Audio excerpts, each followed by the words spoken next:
Jackets are going to try to avoid their first 3-game losing streak of the 25-26 season as they play host to the Blue Golds from the University of Wisconsin-Eau Claire. Good evening, everybody, and welcome to the Yellow Jacket Hockey pregame show sponsored by National Bank of Commerce. I am John Garver, and last weekend the Yellow Jackets were on the road opening the stretch run of the 25-26 campaign as they were down at River Falls, and unfortunately the Falcons were anything but gracious hosts, slapping the Yellow Jackets around pretty good on Friday and then sneaking one out in overtime on Saturday, and the Yellow Jackets getting only one out of a possible 6 points, and have put themselves in a little bit of a perilous position in the WIAC standings. They don't think they have to worry about dropping into the 6th seed where you don't qualify for the tournament this time around, but I think they are definitely in peril in terms of, are they going to finish in the top 3? Are they going to get a bye in that opening weekend? Are they going to be able to climb into the top 2 and have a home playoff game? A lot of things that they have to take into account following those losses last weekend, and hopefully the Yellow Jackets are going to find a way to bounce back. They're going to be taking on a UW-Eau Claire club that comes in at 13-5-1 overall and 8-1 in the WIAC. They sit atop the standings, have been playing some really good hockey, 6-1 in the month of January, and they have everything rolling just right at this time of season. Blue Golds are a formidable opponent. Jackets are going to have their hands full tonight.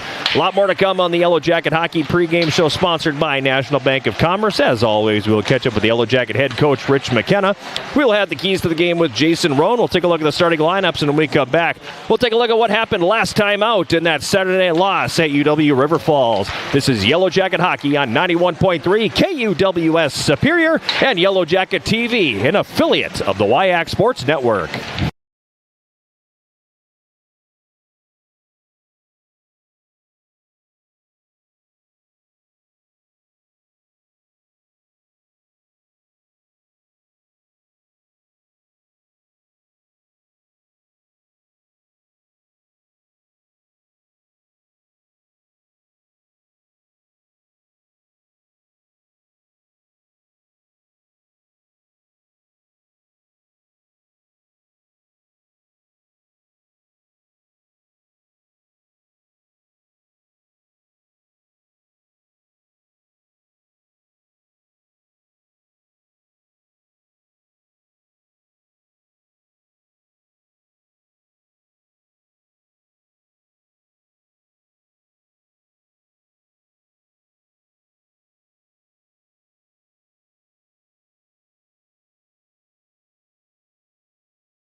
Last Saturday night at Hunt Arena in River Falls, the Yellow Jackets coming up just a bit short as they lose to the Falcons 3-2 in overtime, a game the Yellow Jackets had not one but 2 leads in.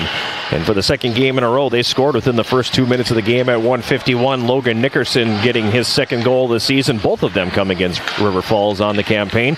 He redirected a shot from the blue line that got past goaltender Brennan Boynton, his second of the year. Liam Whitehouse and Daniel Roosevelt had the assists, and it was a 1-0 lead for the Yellow Jackets. Stayed that way until the 13:25 mark of the first period when Ben Portner scored his first goal, or 9th goal of the season, on the power play. Just like Logan Nickerson, he redirected a point shot in that was taken by Luke Margano. Alex Atwill also had an assist, and it was a 1-1 game at that point. Stayed that way until the final second, not final seconds, but final second of the first period. 0.8 remaining on the clock to be exact. Justin Dauphiné getting his third of the season, getting the loose puck in the right circle and putting a shot over Boynton's shoulder on the stick side. Matthew Danziger and Zach Lucier getting the assist. That was really a heads-up play all the way around by Danziger, too, as he got the puck in his own zone. Started heading up ice and was smart enough to look up and see how much time was actually on the clock, knowing he had a little bit of time with which to make a play, only to get poke-checked inside the line. and only to use that ridiculously long reach that he has to regain control of the puck and leaving it for Justin Dauphin, who skated into it and set a laser over Boynton's shoulder. 2-1 Yellow Jackets after one. In the second period, Keenan Ingram scored his 14th goal of the season for River Falls at the 10:40 mark to tie it. In the third period, no scoring by either club. The Yellow Jackets had their opportunities in that third period, actually outshooting River Falls 13-11 in the frame. But had a post in there as well, but were unable to put themselves in front at that point. So it stayed that way through regulation before we got into the overtime period. Yellow Jackets won the opening faceoff of the overtime. Moved the puck into the offensive zone, had it down there for an eternity, moved the puck around very well, decided to utilize the neutral zone very well, did everything they could possibly do except score, and then turned it over. And River Falls sent the extremely long stretch pass up to the Yellow Jacket blue line where Ingram got it. He was on the left wing, drove it to the net, almost kind of lost the puck when he got to about the top of the goal crease, but he's a bigger player, has a longer reach, was able to get a stick on it, and as his body was contorted in a very strange way, was able to just kind of sweep the backhand underneath Jan Skorpik. Second of the game, 15th of the season. Margano got the assist. River Falls with the win, a minute and 35 into the overtime period, winning at 3-2. Shots in the game favoring River Falls at 39-30. And I have to... I was going to look this up before the game, and I got sidetracked a little bit. It's at least... I want to say it's at least 3 consecutive games. If not... Well, I got the book right in front of me, so bear with me here as we... That's 1, that's 2, that's 3, that's 4. So we're looking at 5 consecutive games now that the Yellow Jackets have been outshot. Not that that's the end-all, be-all in statistics. You know, my old coach used to say the only team that cares about shots on goal is the team that loses. And he's right. He's right. You can outshoot me every single game if you want, as long as I win the games. But I do think it is a bit of a troubling trend when you're 5 consecutive games like this that you've been outshot. The Yellow Jackets are 3-2 in those games. But it also, I think, feeds the whole trend of this team does not shoot the puck. They do not like to shoot the puck. They like the pretty play. They like to work it around and find the absolute perfect shot as opposed to going for volume. And in some case, I understand that to a point, but there's also times where volume can be good.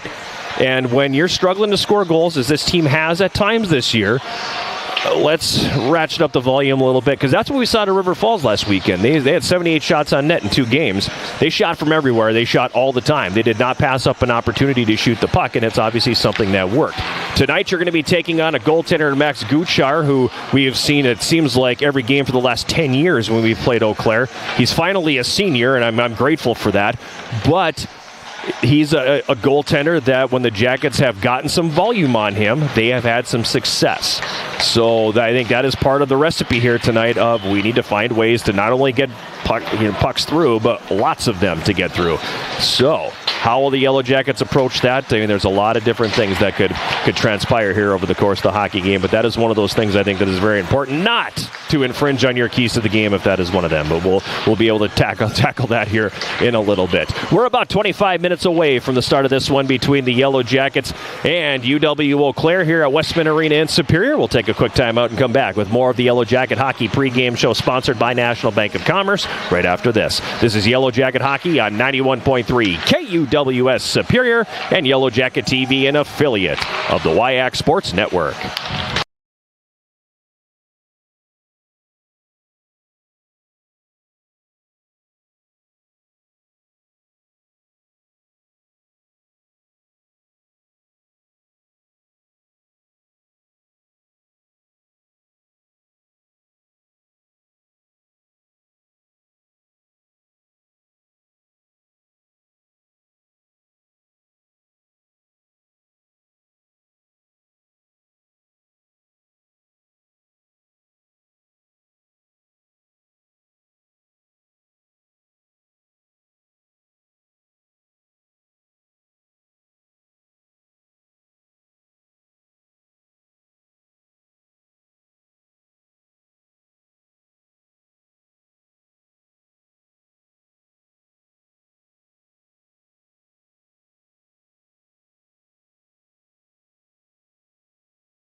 Here at Westman Arena, about 22 minutes and change away from the drop of the puck between the Yellow Jackets and UW-Eau Claire. 6 games remaining in the regular season, I should say, not the WIAC season, but in the regular season here for the Yellow Jackets and for UW-Eau Claire to be exact. Everybody in the WIAC for that matter, with 6 games to play entering things tonight. And how the standings look? Well, it's safe to say no matter how the standings look that it is going to be coming down to the final weekend, no matter how things shake out here over the next 2 weeks. That third weekend is when everything is going to come into focus, and that's just the way things go in the WIAC. UW-Eau Claire sitting in first place. They're 13-5-1 overall, 8-1 in conference play. They've got 24 points. To put it in perspective, the Yellow Jackets coming into this one have 13 points. They have a possible 18 points remaining that they can win. It's a long shot at best that they finish atop the WIAC standings. They would have to win out and need a lot of help coming the rest of the way. So I am not overly confident that they will be defending their regular season championship in the WIAC. UW Stout is sitting in second place. They also are 13-5-1 overall. They are 6-2-1 in conference play. They have 19 points. Yellow Jackets will see them here for 2 at Westman Arena next weekend. And obviously pivotal points here this weekend, but next weekend, large points if the Yellow Jackets want to have any shot at all at sneaking into that top 2 and getting a home playoff game in the semifinals. UW Spear in third place, 11-7-1 overall, 4-5 in the WIAC. They have 13 points. River Falls is sitting in fourth place, 10-8-1 overall, 4-5 in conference play. They have 11 points and the tiebreaker on the Yellow Jackets. UW Stevens Point, they're in fifth place. They are 8-9-2 overall, 3-5-1 in the WIAC. They also have 11 points. And Beloit is sitting in sixth place. They are, there it is, 4-14-1 overall, 1-8-0 in the WIAC, and they have 3 points. In addition to this one here this evening, elsewhere around the conference tonight, had it up there, there it is. Beloit is at UW Stout, a 7 o'clock face-off from the Finnetti Community Center. And then UW Stevens Point is at Hunt Arena in River Falls, 7:05 face-off at Hunt Arena. And that is a very large series as well, because those two teams coming into the weekend, like we just said, tied with 11 points. Jason Rose is with us here now tonight, and it's time for this evening's keys to the game. What do you got? Well, this one's a bit of a cliche because I feel like we talk about it a lot. But number one, it's going to be win the race to 4. As we look over the last few games for the Yellow Jackets, obviously, if they could get to the 4-goal mark, it would seemingly make a really big difference. UW-Eau Claire comes in as a much higher scoring team, so keeping them away from the 4 mark or more would be a good thing. So obviously tonight, I think like most nights, unfortunately, it makes this point kind of obvious, but like whatever team wins the race to 4, if a team can win the race to 4, that team's going to have a really good chance to win. Unfortunately, it's going to be a challenge to get there for UWS because it's going to have to come from a team effort as opposed to being able to rely on 1 or 2 guys to really be able to create that offense. They're going to have to find a way to do it together. You referenced them being a much higher scoring team. They've only scored 6 more goals than us. The thing is, they're scoring them at different times, right, and scoring them at the right time. Yeah, because we've each played 19 games, but they have 62 goals. We have 56. So they've scored 6 more and given up 3 fewer. Their goal differential is obviously a little healthier than the Yellow Jackets is. Right. So race to 4. Number 2 point for UWS. Winning that special teams battle becomes all the more important, obviously, when you're a team that's really got to scratch and claw to score. Definitely winning that special teams advantage, cashing in on the power play if they get a chance. It is one area where maybe statistically they have a little bit of an edge this year against UW-Eau Claire, or at least in comparison to UW-Eau Claire. So if they can kind of hold serve on that special teams battle, maybe throw up a shutout on the defensive side of it, and maybe score a couple on the power play side of it tonight, 1 or 2. That would go a long way toward that first point of winning the race to 4. Ooh, power play. Yep. That's all I got to say about that, to quote our friend Forrest Gump. Yeah, we've gotten to that point in the season where there's starting to be some recurring themes, and that's one of them. The old joke of, can we decline the penalty? That's a real thing right now. Right. And the last point tonight is really, I think a key to this game is going to be a goalie duel. We have 2 goalies that have similar goals against averages, similar saves percentages, similar in stature, really different wins and loss record. And in the case of Jan Skorpik, it's been some hard luck losses despite some pretty good play at times. And you got 2 good goalies here tonight. Can one of them be a little better? And that would go a long way to probably deciding the outcome here. If one of them is hot, that could make a big difference. That could be the game-changing difference tonight. And that's a little bit on the prophetic side, too, because Coach McKenna actually touches on that in the pregame interview. So you'll be able to hear a little bit along that line here in a few short minutes. So those are the keys to the game. And the other one I'm going to throw out, again, you say race to 4, that's your kind of broken record. Mine is face-offs. And the Yellow Jackets are an awful face-off team. They're at 47.9%, which people are going, close to 500. Yeah, great batting average in baseball, horrible face-off percentage. You have to be above the 500 mark. On home ice, it needs to be around the 600 mark, but you can consistently lose face-offs. And the Yellow Jackets were bludgeoned in the face-off circle last weekend. They are not a good face-off team. Coach admits that they are not a good face-off team. I asked him, how do you fix that? And he goes, I don't know, because in practice we look great. Well, and then he says, but that must mean I have bad face-off guys facing off against bad face-off guys, and so we just have bad face-off guys. The face-off numbers were terrible at certain points against River Falls last weekend. At one point in the first period on Friday, I think it was like 13-2. Oh. And every face-off's a possession, and you can't continually give them that possession and have to chase the puck and chase the game. Obviously, it's important on special teams. As you brought up, special teams are a key. Face-offs are a big thing there as well, because you're on the power play. You don't want to have to go 200 feet and waste the first 35 to 40 seconds retrieving the puck and getting set up. On the penalty kill, you want the opposite. You want to win that draw and send it 200 feet and force them to waste 35 seconds.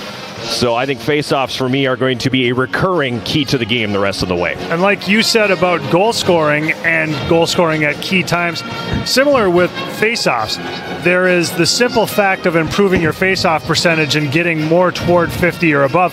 There's also winning timely face-offs, key face-offs, special teams face-offs, face-offs early and late, face-offs deep in the zone.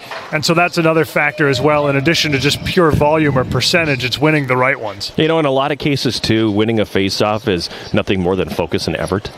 And sometimes, yes, if you're slower on the draw, and other teams have a guy like Max Collette for River Falls last weekend, he's just a good face-off man. He's hard to beat.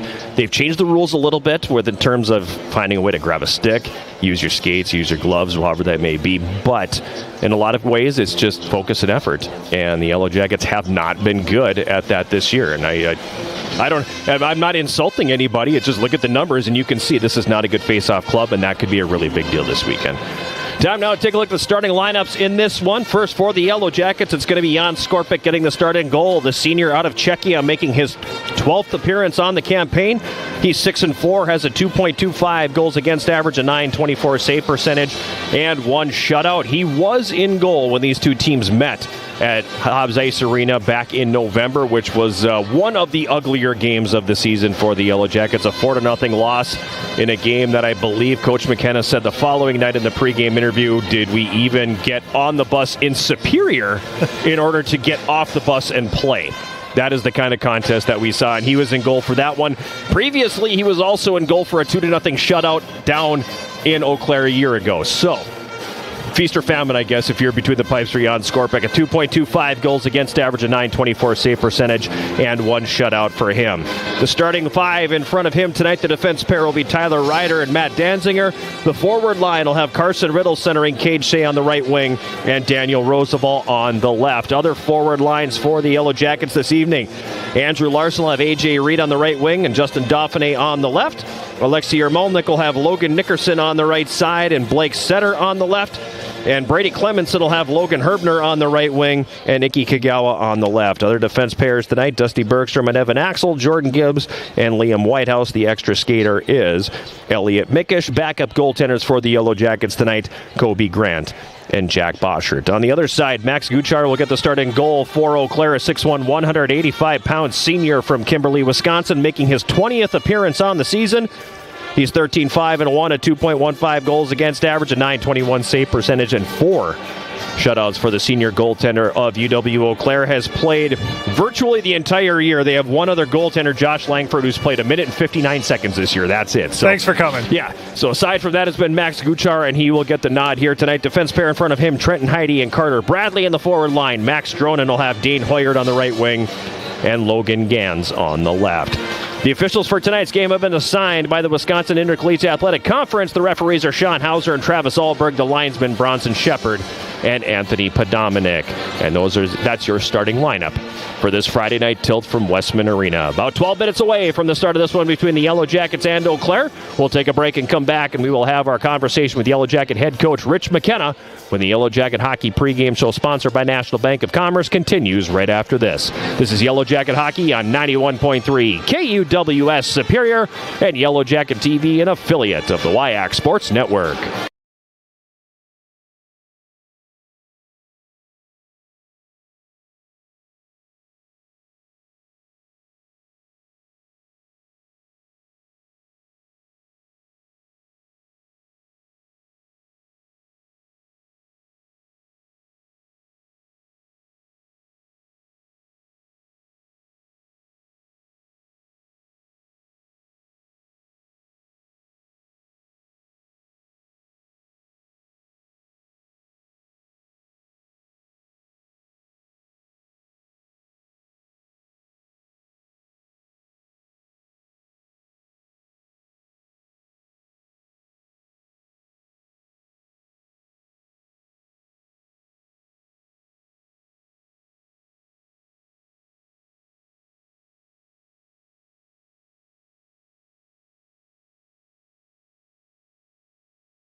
The Yellow Jacket Hockey pregame show sponsored by National Bank of Commerce. It's Friday night. The Yellow Jackets are back home getting ready to take on UW-Eau Claire. I am John Garver. We're joined by Yellow Jacket head coach Rich McKenna. And Coach, I spent a fair amount of time today listening to one of your favorite bands, the Grateful Dead, and I decided let's have some fun tonight. See how many of these song titles I can build into the interview this evening here and maybe put a little bit of a smile on your face. But dialing it back to last weekend, I guess a box of rain for your team because you managed to sneak a point out on Saturday, but tough weekend all around. Yeah, I thought Saturday was a much better game than Friday. Controller came unplugged at the wrong time. That was it. So Saturday, like I said, Saturday was a much better game. I thought it was a more complete game than Friday. But yeah, and then but yeah, no, they're a good team, River Falls. They're going to win hockey games. We got a good opponent here tonight. Good opponents all the way through. You see what Point was able to, take some points from Stout last weekend. It's typical WIAC. Go down to the last game of the season. Definitely a better effort all the way around last Saturday night. Again, another really good start, another goal within the first 2 minutes. I don't know if there's really a secret sauce there, but you guys managed 4 out of the 6 periods to find a way to score in the first 2 minutes. Yep, still managed to go 0-2. So, I don't know. You score in that time frame to not get something afterwards, hats off to Boynton, I guess. He locked it down, but, we got to find a way. Justin Dauphiné finally getting another goal, his first one in 2026. Obviously a very key cog into helping this team get going down the stretch. Yeah, and, JD's done a lot of good things. He's just fighting it. It's he's fighting it. Icky's fighting it. It doesn't help that we're constantly changing lines and all that stuff due to injuries and the flu. Gotta love the flu. So it's just, you got to kind of look to the inside of yourself and be like, all right, it doesn't matter. And we've had a good week of practice here this week, so probably one of our better weeks of practice. So hopefully now we can start to turn the tables here a little bit, get some points, and the way I look at it, you got 6 games left. Continue to play your best hockey. It's one and done in playoffs, and see where it goes. Tonight now you've got UW-Eau Claire coming to the intersection of the Golden Road and Shakedown Street, if you will, and they're a team that's playing pretty well right now, 8-1 in the conference, and they've definitely turned it around from what we saw from them a year ago. For sure, but don't tell me this town don't have heart. All right, Cars. So, but it's they're a good team. Like last year they were a good team too. They just the scoring, they had scoring woes, but they still represented the WIAC in the NCAA. So like they've been a good team. They've always been a good team. They're a good team this year. We got to attack their D and not manage the puck up the ice and keep that controller plugged in at the right crucial moments. Probably one of, if not the fastest team that you've seen so far this season. Probably one of, if not the fastest team you're going to see the rest of the way. How do you neutralize that speed? Well, first of all, we got to skate. When we played them in the first half, I mean, I could say we didn't get off the bus, but I don't know if we even got on the bus. So we'll like River Falls is pretty fast too, and we were able to skate with them. So we just need to play our game and be patient and play good defense and not have second efforts to extend those zone time, force them to defend. Like, everyone's a good skating team now. In all honesty, if you can't be a good skating team now with the way the development is in terms of skating, you're just getting the wrong guys. Like, everyone can skate now. Like, I would say this team's the fastest team we've had here. So like it's we just gotta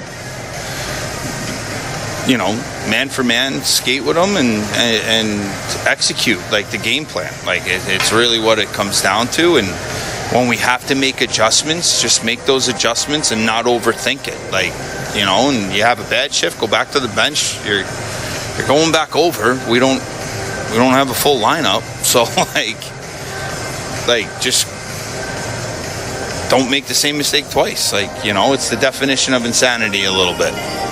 Max Guchar is going to be the starter in goal for them. We've seen him pretty much every game over the last 4 years that you have played this team. What's keys to getting pucks past him?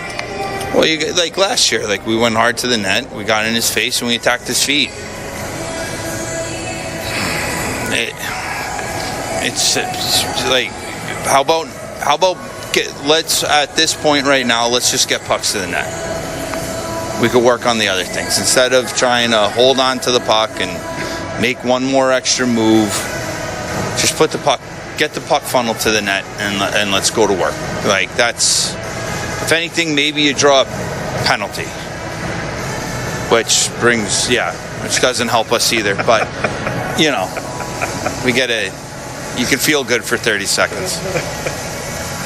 Keys for your team tonight to get a little bit of fire on the mountain, if you will. Well, I mean, you gotta, maybe we just need to play simple. Like, we need to get out of our own heads. We need to, I don't know, dance with the devil, I guess. I see you guys walking around here a little bit, and it's going to be touch of gray in the uniforms here tonight. Who gets the starting goal? Jan's kicking tonight in goal, and we need saves. I would say that's probably another part of our, I don't want to say struggles this year, but like in reality, we had a wild, like last year's goaltending numbers were some of the best this program has ever seen. Well, like, to have three guys come back and do that again, like, I don't know, and here we are, and, like, he needs to make one more save than Guchar. That's, in all honesty, I don't care if we win 5-4, 1-0, 10-9. Let's just get the 3 points. If you're a friend of the devil, you're a friend of mine, Coach. Good luck tonight. See ya. Oh.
First appearance of the 25-26 campaign for the Full Metal Jackets, which I'm inclined to say they have to change their name. If there's not going to be a guitar, electric guitar, and bass in here anymore like there was before, I think we have to change the name of the band. Yeah, my thoughts exactly. I was surprised to hear that rendition without some of the former instruments that were so regular with that. Right. I mean, you used to have a real heavy bass line in there, and now it is more of a traditional pep band, I guess. So at any rate, I know they have some new material as well that I heard. They debuted at the basketball games on Wednesday, and this is the first time out for the Yellow Jacket, Full Metal Jacket band here at Westman Arena. It does sound great. Nothing beats a live band. I do enjoy having a good pep band on hand, so hopefully that is going to spur the Yellow Jackets in the right direction here this evening as they are back on home ice, as we mentioned in the open, trying to avoid a 3-game skid for the first time this season.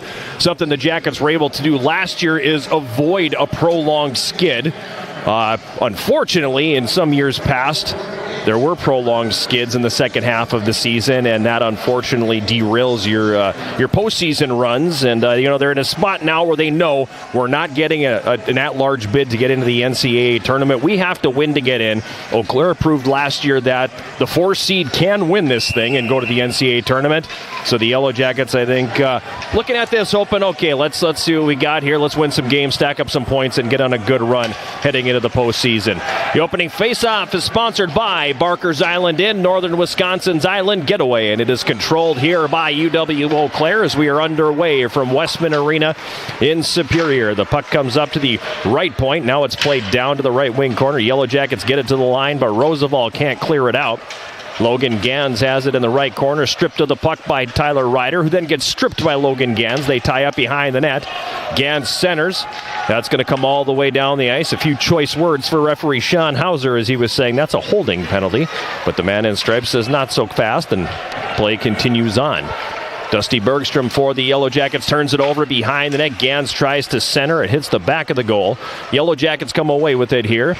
It's played up the right wing, intended for Nickerson, but it's picked off. Now Gans from a sharp angle takes a shot, bottom of the left circle. It's going to be grabbed and held by Jan Skorpik. Face-off coming up here in the Yellow Jacket zone. 51 seconds gone and 3 turnovers in the defensive zone by the home team. Yeah, tough sequence there for Dusty Bergstrom. Got hit by the initial entry into the zone, and then by the time he retrieved it, he seemed like he was a little out of sorts and turned it over a couple times. Face off to Skorpik's right, controlled here by Nolan Greer of Eau Claire. He comes out, has it right circle. He takes a shot that's going to go over the top of the net. Held in by Carter Green at the left point. He pushes it down low. Alexei Yermolnik gets there, but then he promptly turns it over. In the left wing corner, Yellow Jacket zone. It's controlled by Inglis here for Eau Claire. He's got it pinned along the boards. Yermolnik is trying to work it free and does. It comes behind the net now, but Greer wins the race to the puck. Then his pass is intercepted, and the Yellow Jackets coming back on the attack. Setter's pass on the left wing goes rink wide, but it's intercepted, and UW-Eau Claire will come back the other way. Max Rojo plays that one ahead at center, looking for Greer, but the connection doesn't happen. Now it's loose behind the Yellow Jacket net. Coming out with it here is Danziger. He moves it ahead on the right wing for A.J. Reed, and he'll dump it into the Eau Claire zone. Yellow Jackets attacking from left to right here in this opening period across your radio dial or your computer screen. In the left wing corner now, it comes back behind the goal. Dauphiné has got it, banks it off the back of the net. Wraparound attempt goes right through the blue paint and right through the skates of A.J. Reed. Now in the right wing corner, Danziger for the Yellow Jackets has it. He cycles that down low. It comes hard around the boards all the way to the left point. Swing and a miss, strike one on Tyler Ryder, and that's going to come all the way back down in Yellow Jacket territory. Andrew Larson behind the net, leaving it here for Ryder. He'll pass it ahead on the left wing. It's behind Logan Herbner. Yellow Jackets get it back at center, however. This is Dauphiné. Takes a quick wrister from the right circle, and it misses high and wide. In the left wing corner, Herbner and Dauphiné battling for possession. It comes up the right wing boards, and Leo Bacala, renowned Yellow Jacket killer, could call him the exterminator if you wanted to, sends it ahead, and it comes down into the Yellow Jacket zone. Bergstrom behind the goal, leaving it for Evan Axel. Axel now wanted to move it up the right side, but nowhere for that one to go, so the Yellow Jackets retreat to the safety behind their net. It comes up on the left wing. Kagawa tries to clear it, comes right into the slot. A shot taken between the circles by Galinshin's going to miss just wide. And the Yellow Jackets finally get it ahead to center now. This is Kagawa. He comes into the Eau Claire zone on the left wing, hits the brakes, top of the left circle. He takes a shot that gets blocked. He gets it back on the left wing boards and kicks it down into the corner. UW-Eau Claire regaining control here, and they will quickly play it back the other direction. Cade Peterson on the left wing. Drops it off for Trenton Heide. He gets flattened by Liam Whitehouse, but the Blue Goals come in on the breakaway and they score. Some nifty stick handling by Dane Hoyard, who faked forehand, backhand. He beats Skorpic high, and it's 1-0.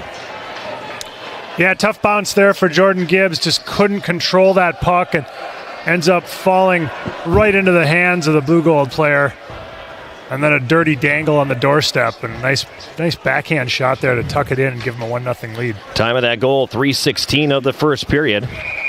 6th of the year for Dane Hoyard, who I go back and look at the first meeting of the season, and he opened the scoring at 4:26 of the first period there. So, all right, don't love that. Hoyard's got the puck again in the Yellow Jacket zone. It comes over onto the left wing boards. Controlled here by Gans for Eau Claire. He gets tied up. Jackets will get control, flip it in the air, and it comes down in the neutral zone.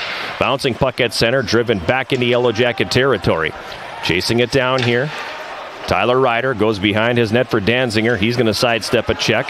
Now Danziger behind the goal. Feeds it over on the left wing. Roosevall's got it there. Rink-wide feet on the right for Cade Shea, and he sends it in. Guchar gloves that. He'll drop it behind the net here for Carter Green. Eau Claire was number 39, Dane Hoyard. He got an assist from number 9, Leo Bacalio, and number 5, Trenton Heide. So Bacalio again. And Heide get the assists on that goal. It's 1-0 Eau Claire. In the Yellow Jacket zone, Bergstrom gets knocked off the puck. Again, we talked about the speed in the pregame show, and it's on full display here. And they're giving the Yellow Jackets fits in their own zone. Puck is behind the net. The Blue Golds come out with it here. Strap-on sends it over into the corner. Carried behind the net. Centering feed is going to be intercepted. And back the other way now come the Yellow Jackets on the right wing boards. This is Setter. He'll send it rink wide onto the left. Bergstrom carrying it ahead. Bergstrom across the Eau Claire line. Sends it to the left wing corner, giving chase Setter. He's got it. Feeds that one up top. It goes underneath the stick of Logan Nickerson and comes back the other way. Easton Inglis chasing it down. He's knocked off the play by Liam Whitehouse, who plays it ahead on the left wing. Now Yarmalnik chips it by the defender, and then he gets tripped up a little bit as the feet got tied up. Incidental contact, and the puck is played back to neutral ice. Now Whitehouse for the Yellow Jackets across the Eau Claire line. Stick handles right circle, takes the shot. Guchar makes the pad save. Puck is free behind the net now. Left wing corner, Eau Claire zone. Larson gets there first, gives behind the net. Dauphiné tried the behind the back pass. That doesn't go, and now Eau Claire will get it past the defense and come back to center. Bacala feeds it over for Charlie Erickson on the left wing. It comes back down behind the Yellow Jacket net. Larson picks up the loose puck. Passes it ahead, and he's got Dauphiné. Dauphiné's pass to center. Goes off the arm of A.J. Reed, and it's going to be sent back down into the Yellow Jacket zone. Out of the net, Skorpic. Up the right side, Reed. He tips it to neutral ice. Carter Green's got it for Eau Claire, and he'll flip that back into the Yellow Jacket zone. Tyler Ryder now behind his net. Steps out with it. Comes up the left side. Dishes that one off. Unfortunately for Larson, really nowhere he could go or anything he could do with that pass, and the Blue Golds get it back.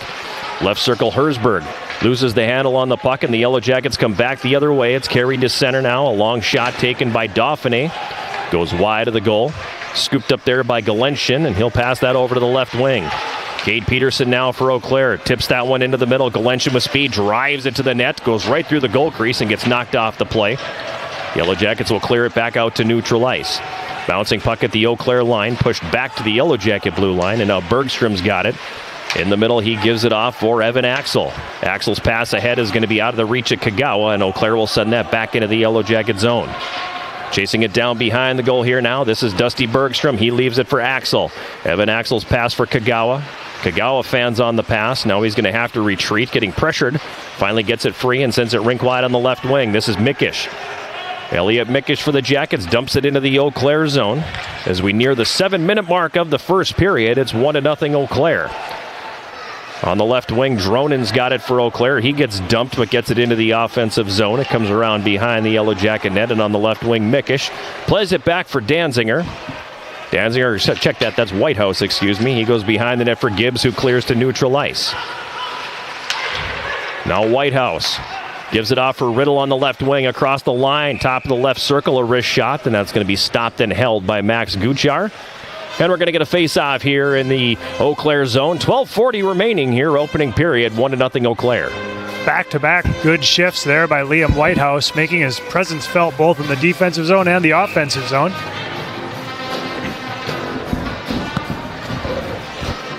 Is this Gangsta's Paradise that they're playing? It is, yeah. You said. Or is it Amish Paradise if you're a Weird Al fan? You said they had some new stuff in the mix. There you go. Puck is down behind the Eau Claire net right now. Controlled here. Carter Bradley sends it ahead on the right wing. Now rink wide feet on the left. Strappin backhands that to the left corner. Yellow Jacket zone. He gives chase. Ryder there first. He wraps that hard around the boards. Eau Claire able to hold now. It comes into the right circle. A quick shot. The save is going to be made by Skorpic, and then he'll cover as Easton Inglis fired one from the right circle. And the Yellow Jacket senior goaltender makes the save without offering up the rebound. Just so much speed for the Blue Golds right now. They seem to be winning every race to the puck and possessing the puck a lot in the offensive zone.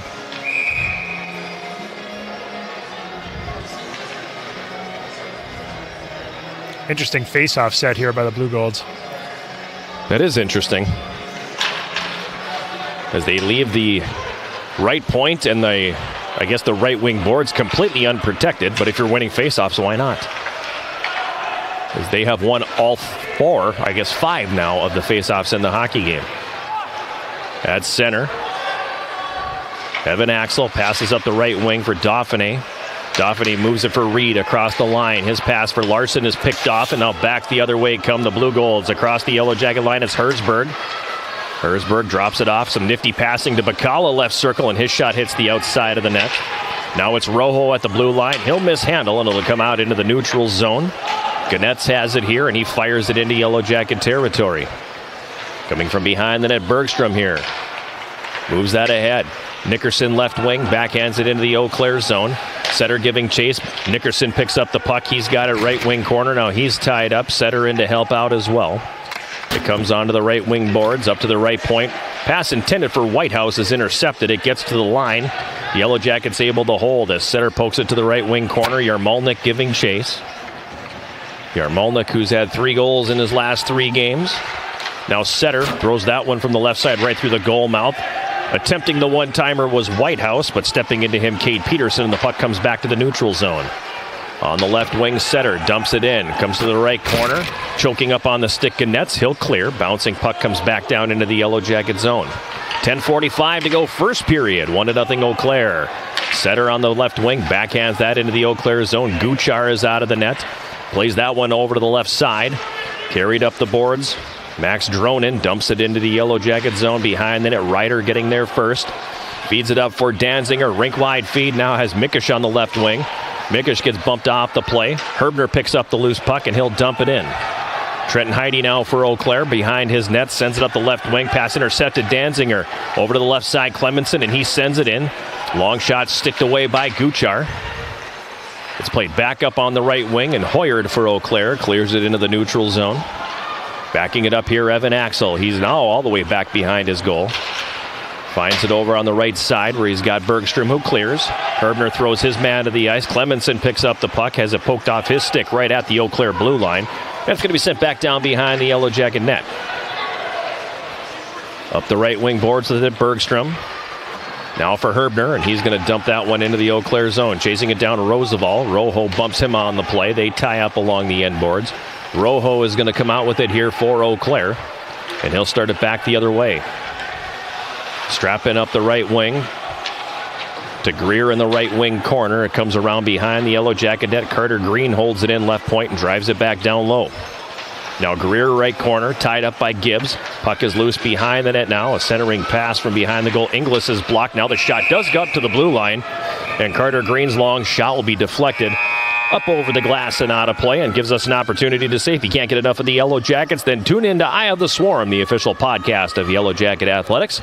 Join the big sound Matt Johnson and me throughout the year as we sit down with the Yellow Jacket student athletes, coaches, and other guests. Eye of the Swarm is available at uwsyellowjackets.com/podcast, on Spotify, iTunes, or wherever you get your podcast. Latest episode of The Swarm will drop on Monday. We were joined on the program by the first ever club men's hockey coach here, Sam Ramutis, as he's got the club team clipping along at 8-5 at this point in the season, so they're playing some pretty decent hockey as well. It's just suffered a loss of the club team from UMD back here at Westman Arena on Tuesday. I remember the day. Not that particular day, but the day. Club hockey. Great job by Daniel Roosevelt there, getting up to the point, blocking that shot. Ended up going off his feet and out of play, creating the stoppage. But Jackets trying to do those little details to get themselves back into this game, block some shots, see if they can create a little bit of speed in transition through the neutral zone here. Generate a little bit more zone time in the offensive attacking end for the second half of this first period would be helpful. Coach McKenna talked about playing a patient style, and unfortunately that gets harder when you give up the early first goal. So the sooner they can get it back to even, the less they can have to press. 9:13 to go here, first period. A 9-1-3, 91.3. That's got to be some kind of good luck, right? Doesn't result in a face-off win, however, as Eau Claire controls it here, and they move down low. Jackets get it back. Ryder leading the rush up the right wing. Passes that one into the middle. Shade tips it towards the net and is kicked away by Guchar. Left wing corner, Roosevelt now to the end boards where he's got Shea. Shea tied up by Rojo for Eau Claire. Puck is worked free. It comes to Greer on the right wing, and he's going to start it back the other way. Nolan Greer down to the right wing corner. Yellow Jackets zone. Nearly took out Matt Danziger along the end boards. A couple of big bodies going after the puck there. Along the end board now, Inglis for Eau Claire. Comes out the right side, feeds Greer in the high slot. Shea steps into him and breaks up the play, and the Yellow Jackets come back the other way with Riddle. Couldn't settle that bouncing puck down, couldn't knock it out of the air either, and Eau Claire will take control and dump it back in. Skorpic out of the goal, leaves it behind the net. Bergstrom for Axel, now ahead at center. Larson to the right side, Reed. His pass for Kagawa doesn't go. Now Reed throws that one rink wide. Went off of an Eau Claire player, and the Blue Golds recover the loose puck and clear it back the other way. Now on the right wing boards, Reed backhands it into the Eau Claire zone as we pass the 12-minute mark of this opening period. 1-0 Eau Claire. Bacala on the right wing, backs it up for Heidi now as they come across the Yellow Jacket line. Peterson left circle, a shot, the save made by Skorpic. Rebound scooped up here by A.J. Reed. He circles behind his net, then throws that one over to the left side. I think that one got up and caught somebody on the Yellow Jacket bench. And we're going to get a stoppage in play with 7:41 to go in the first period. Coming up during our first intermission, sponsored by Hovland Incorporated, we will have the latest installment of Where Are They Now? Part 1.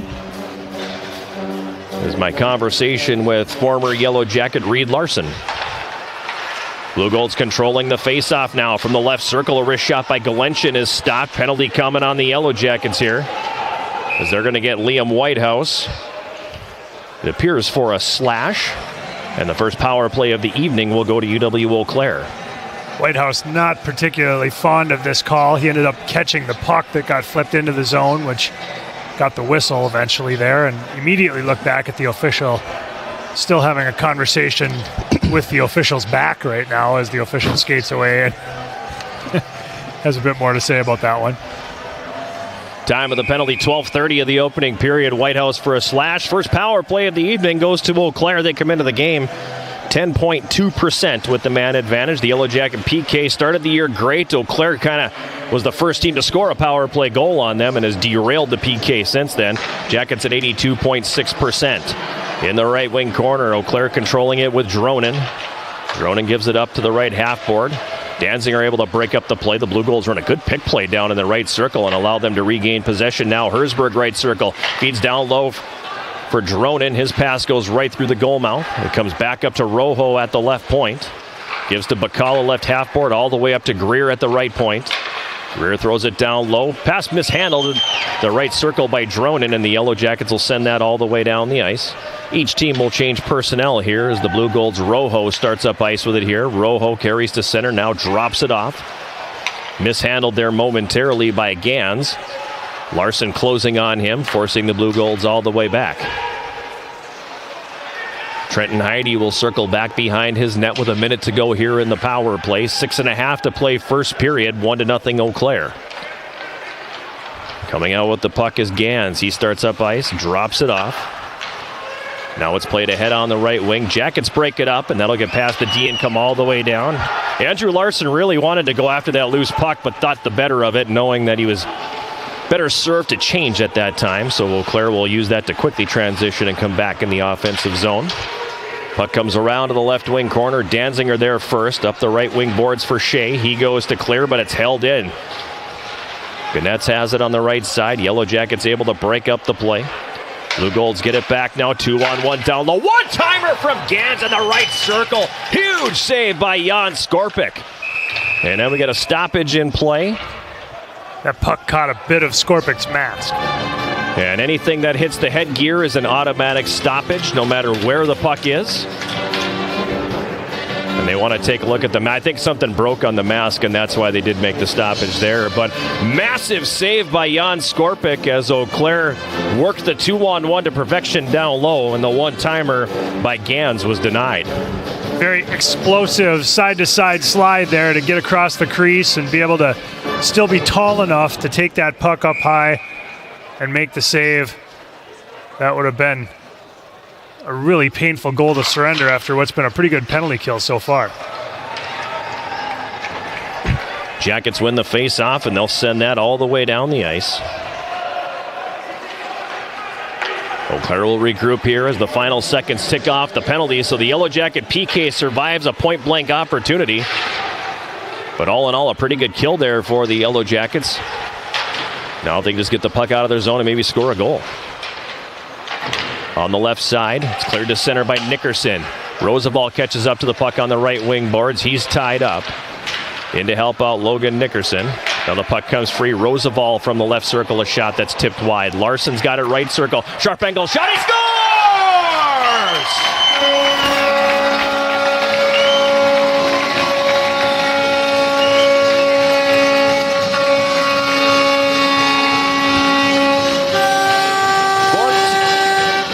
.59, the time of the goal. Andrew Larson with the wrister from the right circle. Partially screened Guchar. I think he got a piece of it, but it banked in. Yeah, Logan Nickerson was doing a great job, parked right in front of the goaltender there. Really doing a nice job taking away the eyes of Guchar. Great equalizer for UWS coming out of that penalty kill and then being able to capitalize. Time of that goal, 14:59, third of the season for Andrew Larson, who had a very good game last Saturday down in River Falls. Didn't get rewarded then, gets rewarded now, and he's got the puck on the left board. Sends it up top, one-timer by Ryder, misses wide. Tanner Voigt in the goal judge's chair with the itchy trigger finger there.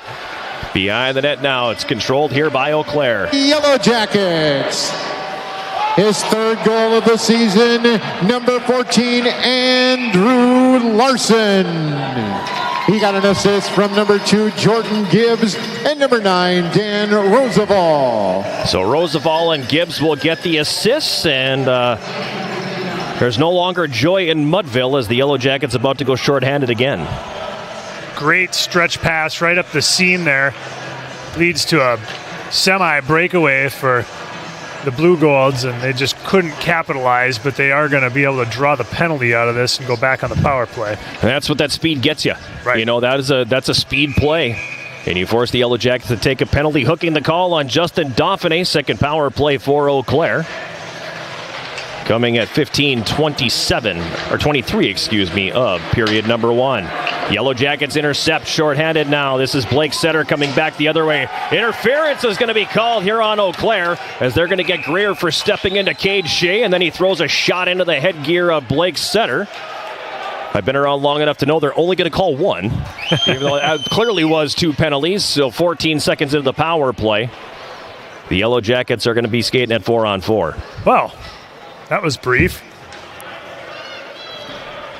15:42 the time, and I know he's very unhappy with the call, but Cade Shea got that call because he kept his feet moving in the neutral zone and kind of forced the referee to go, okay, he's holding him up, and then he sprawled out. May have embellished a tad, but yeah, he made sure everybody saw it, but he was doing the right thing by keeping his feet moving. Blue Golds controlling the face-off here as we're 4-on-4 for the next 2 minutes. Yellow Jackets will then get a very abbreviated power play. So power play percentage killer for each team here, but a lot of open ice as Bacala comes into the Yellow Jacket zone. Mishandles in the left circle, but gets it back. In the right wing corner, his pass hits the referee. Riddle's able to take the loose puck now. Backs it up behind the goal. The speed of Eau Claire forcing the turnover behind the net as the Jackets panic with the puck a little bit there, and now they are content to just send it down the ice and change personnel with 3:45 remaining here in the first period. From behind the goal, Carter Bradley gives to Trenton Heidi. Heidi being pressured on the Back check here by Larson, and we're going to get a stoppage in play. And the Blue Goals will be called for the offside. Sounds basic, but sometimes you do need to just bear down a little bit and make sure you're putting that puck where your teammate needs it to be. Not just giving him your garbage in his feet. And that was what kind of haunted the Yellow Jackets there a little bit in their own zone. It's like, it's not enough to just kind of pass it in the general neighborhood sometimes. In tight spaces, critical scoring areas, you got to put it on the tape. You got to put it where your teammate needs it. Puck is behind the Eau Claire net now, and they will start up ice with 45 to go in the 4-on-4. Hoyard, the goal scorer for the Blue Golds, carries into the Yellow Jackets zone. He drops it off for Inglis on the left side. Now a centering feed. Rojo gets it up top for Carter Green. Now Hoyard all the way up to the blue line. Rojo at the right point. His pass intercepted by Tyler Ryder, who throws it behind his net. Nobody there in a gray sweater, however. Danziger gets it back, gives it to Ryder, and he's going to circle back behind his net as we've dipped under 3 minutes remaining here, first period. Yellow Jackets and Blue Golds tied 1-1. On the right wing side, Larson, rink-wide feet on the left. Gibbs jumping into the rush, across the line, drops it. Kagawa left circle, fires, and the save is made by Guchar. He's going to hold on with 7 seconds left in the minor penalty to Justin Dauphiné. And that right there may have been the best shot of the season by Eki Kagawa. You want to talk about a guy who's not, like, all the snakes have bitten him this year, not just one, all of them. Yeah, it's remarkable to see a player with that much offensive skill and foot skill struggle for points as much as he has thus far. It's only a matter of time if he keeps doing the right things. Puck is behind the Eau Claire net right now. It's played ahead at center, goes off a skate and is going to come all the way down the ice. Yellow Jackets now on the power play for the first time. The power play is sponsored by Superior Water, Light, and Power. Clean, reliable, Superior. Herbner up the right wing, dumps it in, catches up behind the net, centering pass that hits a skate.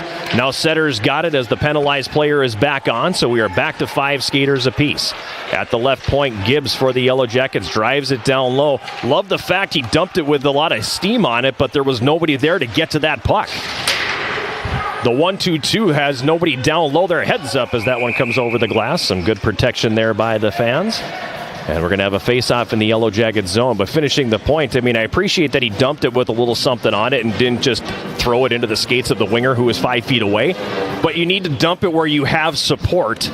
And there was zero support down there. That's an easy breakout. Right, absolutely. You're just feeding the other team's breakout there. To his credit, it was a tough puck to handle coming at him in the air. He was able to knock it down and then stick it back into the zone, so that was good. At least, like you said, it wasn't a turnover just inside the blue line. Face off to the right of Jan Skorpik. Yellow Jackets are 3 for 14 in the face-off circle. Make it 4 for 15 now with that face-off win. At center, Yermolnik. Onto the left wing for Setter. He dumps it in. Herbner giving chase. Carter Green there first for Eau Claire, and he quickly plays it up the left wing. Strappin carries up the boards. Avoids the linesman, but not Liam Whitehouse as they tie up along the end boards. Now Yermolnik behind the goal. Pokes it up on the left side. Setter's there. Greer runs into him. Setter clears it into the neutral zone. And Carter Green dumps it back in for the Blue Golds. Behind the Yellow Jacket net, Axel taken hard into the end board. Loses the puck, but Whitehouse is there to recover. He'll backhand that ahead on the left wing. Setter now, rink-wide feed onto the right side. Across the Eau Claire line, Shea throws it to the front of the net. That one just out of the reach of Yermolnik. Eau Claire nearly got clipped for too many men on the ice there, but play continuing on as the puck is right at the Eau Claire line in front of their bench. Shea in there kicking away at it. Roosevelt in there as well. It is now in the offensive zone for the Yellow Jackets, but the puck not in a spot where it's going to stay in the offensive zone for very long. Meanwhile, it finally does kick low. It's on the half board now, and the Blue Golds will clear it to neutral ice. On the right wing boards, Carson Riddle. Over to the left side, Tyler Ryder. He tips that one down into the Eau Claire zone. Blue Golds will play it right back the other way. It gets underneath the skates of the jumping linesman and comes all the way down, but Hoyard wins the race. Icing waved off. Coming out with the puck, Tyler Ryder. He starts it ahead on the left wing. Into the middle now, Danziger. Over to the right side. Jackets have 4 coming across the line. Riddle, sharp angle shot, save made. Puck loose on the doorstep. It's going to be scooped up here by Roosevelt. He's got it on the right wing half board now. His pass is going to be picked off by Rojo, who plays it behind his net. And Trenton Heide will send that back the other way. Gans poke checked at the Yellow Jacket blue line and then gets it back. Now he turns it over. Ryder's going to back it up, and it looks like each team is going to be content to just ride things out at that point as the first period comes to a conclusion. Miserable start. Progressively got better as the period went on. The goal did something for them. Yeah, absolutely. The first 10 minutes were pretty rough, but they seemed to get a little bit of momentum coming out of that successful penalty kill, and then scoring right after that got them back to even.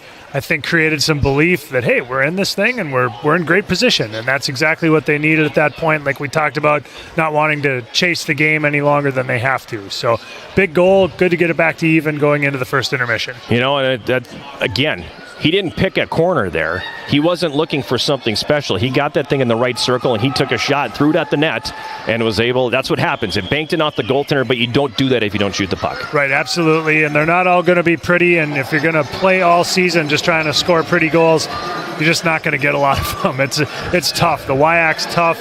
Teams play good defense. Like, you're going to have to just get some greasy stuff where you've got a guy parked out front like Nickerson was. You get a quick shot, maybe get a rebound, maybe sneak it through. They're not all going to be pretty, but it's the old saying, you know, it's not how, it's how many. Let's go down to rinkside where the goal scorer Andrew Larson is with Abby Hoffman. All right, coming in tonight against the number one team in the conference, what was the game plan? I mean, it doesn't matter their rank. We know what to do. We've had the same game plan all year. Just kind of get pucks deep and play our game. You guys seem to be spending a lot of time in the defensive zone. Towards the end, you guys flipped it and you ended up down there, applied pressure, and you scored the tying goal. Congratulations on that. How are you going to carry the momentum into the next period? Yeah, just like you said, when we're in the D zone, we just got to chip it out. That's kind of our game plan right now. Get the puck out, worry on offense, then the rest will happen. Awesome. Congrats. Good luck. Thank you. That's Abby Hoffman with freshman forward Andrew Larson, whose third goal of the season knotted things up for the Yellow Jackets here. 1-1 after one. We'll take a timeout and come back with our first intermission, sponsored by Hovland Incorporated. It'll be our latest installment of Where Are They Now? My conversation with former Yellow Jacket Reed Larson. This is Yellow Jacket Hockey on 91.3 KUWS Superior and Yellow Jacket TV, an affiliate of the WIAC Sports Network.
It's our first intermission, and as always, the first intermission is sponsored by Hovland Incorporated, and it's time now for our latest installment of Where Are They Now?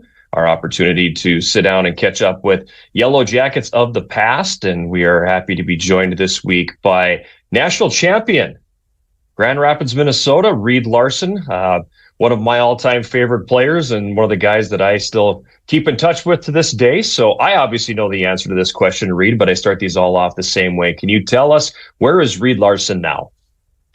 Well, Reed Larson is currently back where he was before he became a Yellow Jacket.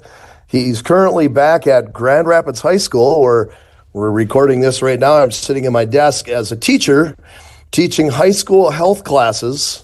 The same place that I graduated in 1997, and after years going here, there, and the other where, and like you said, going to my privilege being a Yellow Jacket and going to school there for 4 years and winning a national championship brought me right back home full circle, and now working with kids at my alma mater. So teaching health classes, and I think that was probably something that was always destined for you, is to definitely go down the road of teaching and coaching. Yeah, for sure. I mean, you saw that right away. You were involved with the program, obviously, as a coach, and then from afar working with the USHL, but still connected at the time. Garv said, I always knew going through the process of being a PE teacher that I was going to be PE and health, and I was going to coach hockey. And that route was designed and set up for me from the get-go. It was always the place I wanted to go back to. And home was where I wanted to be. It was back in Grand Rapids. That for sure was the goal. Didn't start that way, though. I mean, you left here and ended up in Wilmer, and you were down there for a little while before getting back to the Iron Range. So talk a little bit about the path. Yeah, it's kind of funny because as I was completing my time, and some of the guys at UWS had a little stint where they ended up playing in the Southern Pacific League and ended up going into the East Coast League and playing a little bit longer. And I realized that after I was done as a player my senior year in 2003, I knew that my playing days were coming to an end. So my first thought was right away, I want to stick around. I needed a semester to do my student teaching there at Superior, and talked to Coach Stauber, and Stubbs, can I help out with the team some way, shape, or form? He said, well, how do you feel about being a graduate assistant? So I got to work with Stubbs and Barks and Chris Bell and Dean Reed. I got to work with all of those guys as a graduate assistant for a year.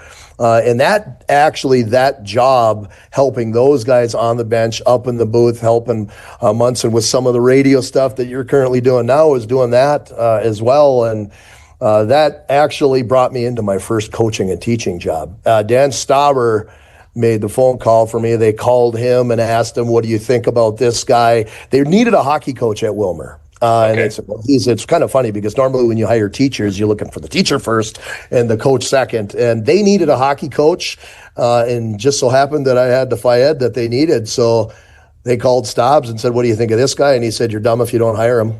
You better hire him right now. Otherwise, he's going to have another job in the next couple of days. So I was tripped down to Wilmer and interview and hired literally within 24 hours. I actually had another interview set up the next day where I was supposed to go to Sartell High School and interview for that head coaching job and a teaching job, and I didn't even get a chance to go to that because they hired me right out of the gate. So I ended up at Wilmer. I was the head coach for 3 years. I then decided I was going to go back and get my master's degree, and that was going to take some time. And I was a little young. I feel like I bit off more than I could chew right away in my first coaching job. Like, maybe I should have taken an assistant job right away. It was a lot to do those first couple of years. So I took a step back, said I was going to step back from the coaching job, and the guy that took the head job said, would you please stay on as my assistant? So you kind of did it backwards. I took the head coaching job for 3 years, and then I took the assistant coaching job at the high school Wilmer for the next 4 years, which kind of gave me a little bit of time to be able to get my master's degree and actually learn how to be a coach. I got thrown into the fire as a high school coach, and it really helped me to be part of the coaching staff with Stubbs and Barks. But the responsibility of being a high school hockey coach and a head high school hockey coach, I was not ready for that job. And it really helped me to stick around and be an assistant to the next guy that took the job. 4 years I did that. So, and I was coaching PE classes and weightlifting classes at Wilmer. So that was a good gig, and it was a really nice start for me. And then that paved the way for you to get a little bit closer to home. Yeah, the whole goal was to get up north. Wilmer was 3.5 hours away from Grand Rapids. My parents had always lived up here. My family was up here. My friends were up here. I made friends down there, and I still have them. But I wanted to get up north. And the first thing was looking at a couple of jobs on the range. There was a job open at Eveleth one year. There was a job open Ely or something like that. I'm like, I don't know if those are the jobs for me. So I kind of waited. And then when I heard about the head coaching job head hockey coaching job at Virginia MIB, my mom graduated from Virginia High School and my dad had graduated from Mountain Iron Buell. So I thought, maybe this is time. And my grandparents were both deceased, but they were living in Virginia as I grew up. So I spent a lot of time in that community. I thought this might be the perfect fit for me. So I went up on an interview. They had a teaching job available. Went up there, interviewed for the job, and same situation. As I was pulling out of the parking lot, heading back to Wilmer, I got the phone call. Hey, we don't need to interview anybody else. Are you interested in this teaching job and the head hockey coaching job? And I'm like, well, geez, I didn't even talk to my wife yet. So I got home and can I call you tomorrow? And it turned around just like that. As we were settled in Wilmer, had bought a house there, we had to flip the script within a couple of months and get out of there and get moved to Virginia by mid-July or August of that year. And that was the summer of 2011. So you were there for quite a few years as the head hockey coach and as a teacher there before the opening to go home to Grand Rapids finally came your way. And that, I'm assuming, was the no-brainer.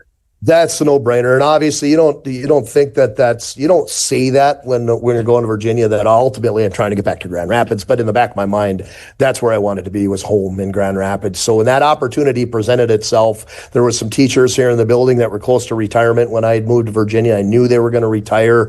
And maybe the chance when that PE job or that health job opens up, I'm going to apply and see if I can get back home and maybe get coaching here. It was a no-brainer. I had spent 7 years in Wilmer. I spent the next 7 years after that in Virginia, and now I've been back home in Grand Rapids for my 8th year. So I broke the 7, 7, and 7. Here now 8 years. So back in Grand Rapids, took a health teaching job. This was the summer of 2018. I took that job, and I came here originally with the idea that I had given up the head coaching job at Virginia and moved here for the teaching job. I did not move for any coaching job. I moved here because I wanted to be close to home. Right away when I got here, I didn't have a coaching job. Mm-hmm. And part of that was I was in some conversations with Trent Klatt at the time. He had stepped down from the head coaching position at Rapids the year before, and Chris Marinucci had gotten the job, which I had applied for, and I didn't get it, and Nucci got it. So, but I had really good conversations with Trent Klatt. Trent Klatt at the time in 2018 was, and still currently is, the head of amateur scouting for the New York Islanders. And I'd gotten pretty close with him over a couple of years, friendships, and got involved in the Catholic Church, and he got me through all of that part as an adult and getting deeper into my faith, and he was a big guide through that. He had said, I don't know what your interest is, but he said, I really want to pull you on as a scout with the Islanders. And he said, so when you take this job in Grand Rapids, I don't want you to take a coaching job. I want you to just look at this as I'm going to, if I can, I'm going to hire you as area scout. So I took the job with the intention that I'm not going to coach. I'm going to scout for the Islanders part-time too. That spring before that, I had been doing some scouting reports that I was returning as kind of maybe a trial and error, like a tryout. Mm-hmm. And I was sending my reports to him. I didn't have logins to all of their programming where I could put my report directly into their stuff. I was sending hard copy reports to him and the others of the directors of scouting for the Islanders. And they were getting my reports and liked my reports on the players I was reporting on. And he was ready to hire me. And this is at the time when Garth Snow was currently the general manager. And okay, well, just be patient. He say to me, you're gonna potentially be able to, hopefully we can get this job and solidify the deal. We're going to cut it off right there. Part 2 will come up during our second intermission, my latest installment of Where Are They Now with Reed Larson. And Reed, dude can talk. And I actually At one point, when I ended it ended, I think, at probably about 18 or 19 minutes. And I usually try to cut these around 9 or 10 minutes. So I go, okay, this is going to be a two-parter. There's no doubt about that. So I hit the button to end it, and it's on Zoom, so it says recording stopped. He keeps talking. And about 15 minutes later, he says, "Do you have enough?" And I said, "Reed, we had enough 15 minutes ago." I said, he goes, "I thought I heard the recording stopped." I'm like, "Yeah, it did 15 minutes ago." And he goes, "Oh, well, okay." And then he starts talking again. And he was doing this during a break in the school day during his prep period. So he had told me 1:45 to 2:20 was his window. And so we started it at 2, thinking, all right, we're going to be good here. And 2:20 comes and goes. 2:30 comes and goes. 2:40 comes and goes, and finally at 2:45, I was like, well, I should probably get to work. Like, yeah, no kidding. I saw Reed this week. They were in town. Grand Rapids played at Duluth Marshall, so I was there for that game, got to shake his hand and say hello before that tilt started. So, yeah, as you said, a great guy, one of our favorites. Also has a really interesting side story as a football player as well. Correct. Great athlete all around. His brother's a coach as well, Craig. They're quite a family, and they're both great guys. Yeah, and he's actually going to be in Westman Arena on Thursday because Grand Rapids in town to play Superior. So I'm going to hopefully try to sneak over here and at least, like you said, shake his hand and see what the Thunderhawks will have for the Spartans here on Thursday. But at any rate, first period of the books here at Westman Arena, 1-1. Yellow Jackets and Eau Claire are tied. Shots favoring Eau Claire 11-8 in the first period. And if you're Coach McKenna now during this intermission, which is just about done, what are you telling your guys? Well, I suppose it's a reminder to stay patient and stick with the game plan, because with the score at 1-1, none of that has to change. So whatever they came into this game with as a plan, I think that needs to continue. Continuing to get shots on goal with traffic out front, and that's what produced their first goal. I think that's obviously a good formula for them. One thing that we saw that we were a little worried about was a really significant disadvantage on the faceoff circle. So if they can fix that, that would probably help drive a little bit more possession. The other piece that we talked about in the pregame show, we talked about it briefly during the intermission as well, the speed. Yeah. And this is a team that is faster than anybody we've seen this year. And I use the phrase useful speed. They're not just fast because they're fast. They're a productive fast. And that's going to give teams fits. Yeah, Eau Claire's been doing a great job transitioning with speed through the neutral zone. Definitely a handful for UWS to try to corral that. 10 saves for Jan Skorpic in the first period. He defends the goal to our right. Yellow Jackets in the gray sweaters with the black and gold trim will be going from right to left here in this second period. Eau Claire dumps it in. It hits a stanchion on the glass and was wandering towards a wide open net. However, the Yellow Jackets recover and clear. Eau Claire quickly coming back in. Hoyert on the right wing, drops it off for Gans. Now back to Hoyert on the right side. He tries a sharp angle backhand that goes off the outside of the goal. Puck gets to the left point, Heidi holds the zone there. Puck is just inside the Yellow Jacket blue line. Now it's pushed back down low. Skorpic sets it up. Miscommunication on the doorstep. Hoyert a shot, and the save is made by Skorpic. Rebound is going to be picked up, and Danziger will start the Yellow Jackets back to center. On the left wing, this is Roosevelt. He's poke checked right at the Eau Claire line. Got a little too fancy there, and the Blue Golds back on the attack. Greer takes the shot right circle, but the Yellow Jackets deflect that wide of the goal. Shea to clear. That's not going to come out. Inglis now had it for a moment, then lost it. The Yellow Jackets' Bergstrom gets stood up, but not before he got the puck to neutral ice. Blue Golds quickly back on the attack. Strappin has it right circle, throws that one in front. It goes right through the goal mouth. Carter Green for Eau Claire gives it down to the left wing corner for Strappin. Now it's going to come right back up top. Long shot by Green, misses the mark. Strappin behind the goal now as the Jackets have their top line on the ice, trapped as they've been on the ice here for over a minute to start the second period. Greer on the right wing, sends it down low behind the net. Inglis in the left wing corner, gives it back down low, looking for Strappin. He's tied up momentarily by Bergstrom. Now Strappin gets loose. Yellow Jackets able to recover. Behind the net, Tyler Ryder has it here. He'll leave it for Bergstrom as Eau Claire has their third line of the period on the ice already. Meanwhile, the Jackets turn it over at center. Across the line they come. A shot from the top of the circle by Hersberg, gloved by Skorpic. And that couldn't have come at a better time because you have three forwards doubled over right now. That's about as bad of an opening 1 minute and 45 seconds as you could have possibly asked for UWS. played the entire time chasing the puck in their own zone. Cleared briefly, but, it didn't last. And again, a product of losing the faceoff. Faceoff currently to the right of Jan Skorpic. Controlled by Eau Claire. Ganetz has it left side. Gives it down low behind the net. Bacala. Stick handles. Comes out the right side. Tries to bank that one and it goes off the outside of the net. Herzberg has it left corner up top. Sent deep by Charlie Erickson. It comes behind the net. Dauphiné on the left wing boards has it. He clears it to center. Puck bounces down into the Eau Claire zone, but Ganetz sends it right back the other way. Now Dauphiné gets it back, and he'll dump it into the Eau Claire zone. It comes around to the right wing corner. Larson steamrolls the defenseman, and the puck gets out into the neutral zone. Now Larson on the right wing boards. Gets run into by Ganetz, who remembered who hit him in the corner and took that extra shot there while he had a moment. Herzberg now for Eau Claire, comes back the other way. Jackets have the numbers on defense as Charlie Erickson on the right wing sends it deep. Puck is going to be played behind the net. Comes up on the left wing boards. Now Heidi drops it back up at the point. Bacala couldn't hold the zone, and the puck comes back to neutral ice.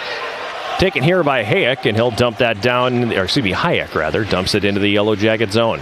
Bergstrom's got it behind the goal, flips that one high in the air, and that catches the ceiling girders before coming down into the glove of Evan Axel. And we'll get a face-off coming here in the Yellow Jacket zone. Yellow Jackets have done an interesting job of adapting to this strange look that Eau Claire is throwing out here on the face-offs in the attacking zone.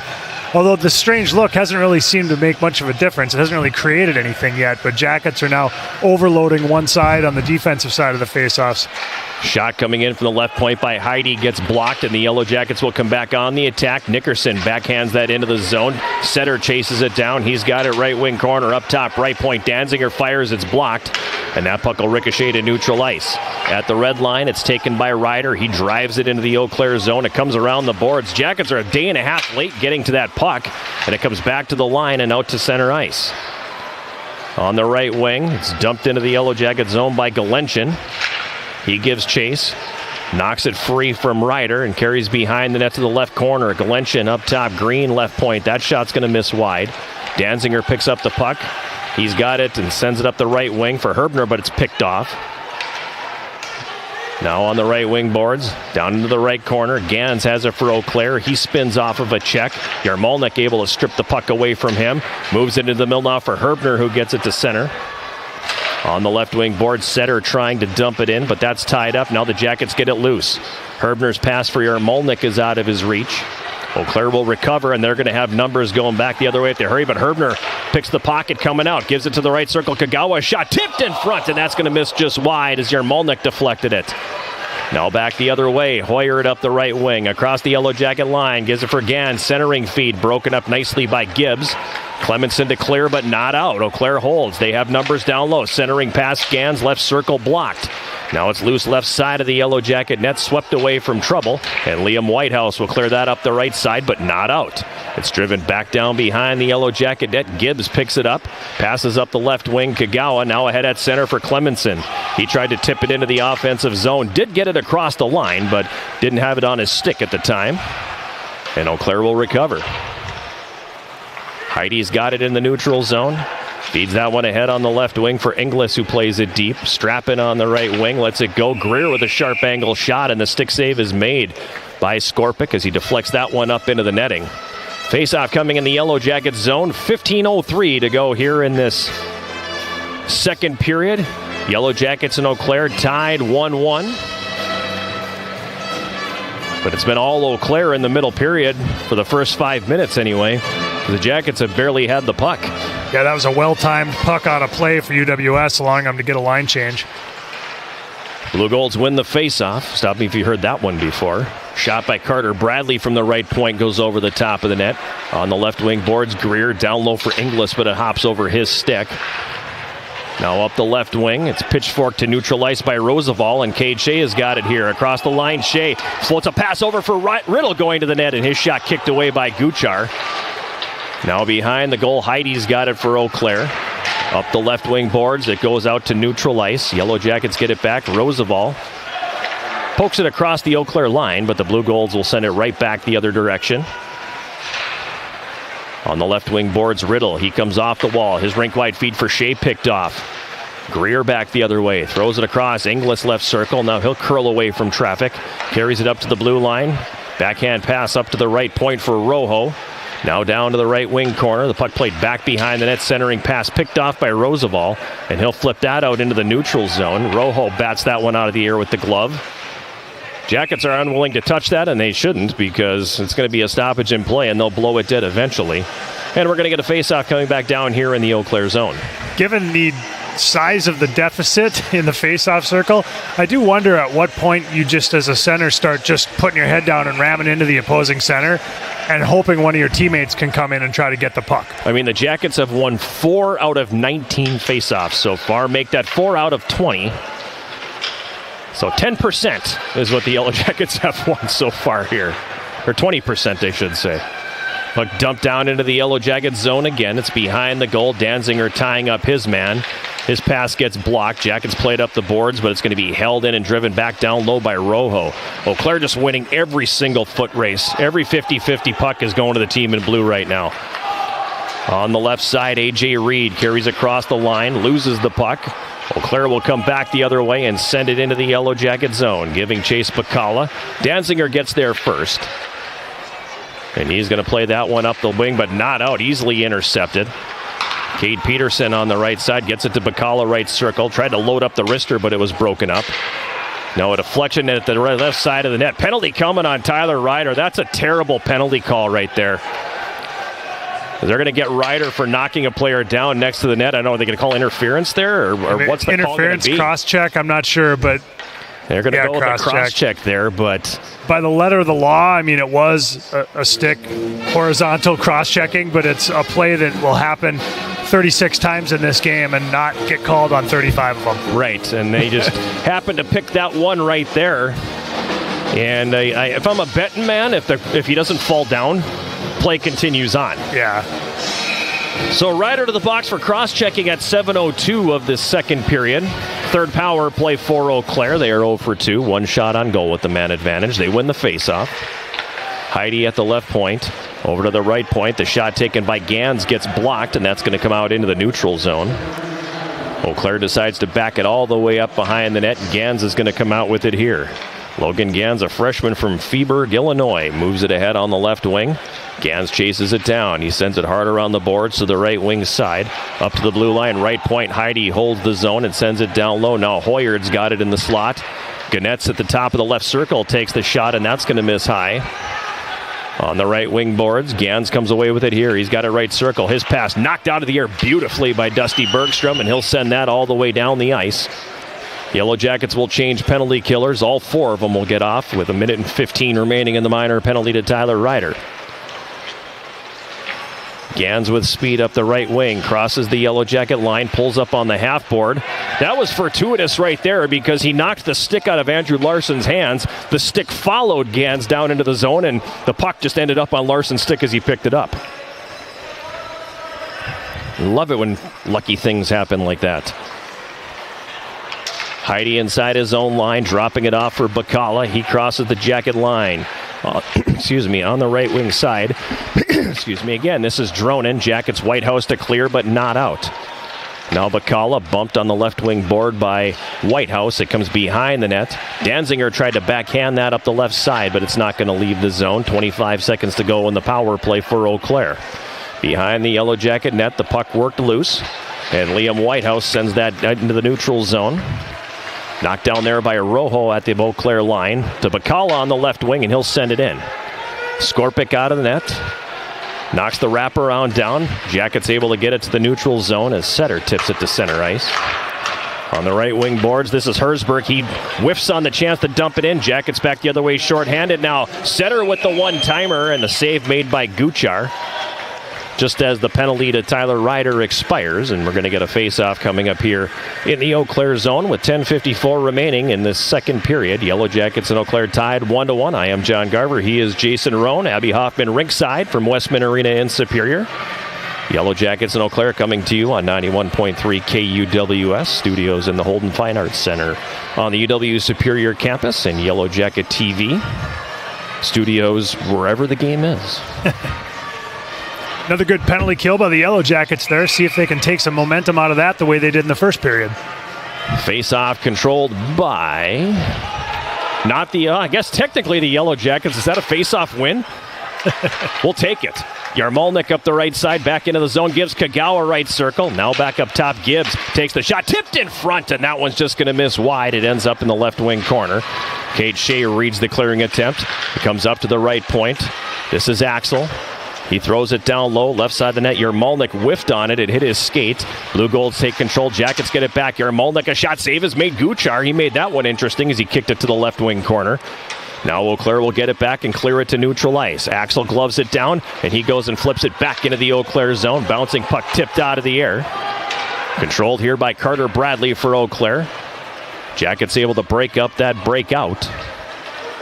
And Galenchin will circle back behind his net. Clearing attempt held in. Gibbs, right point, takes a long shot. Guchar is going to make the save.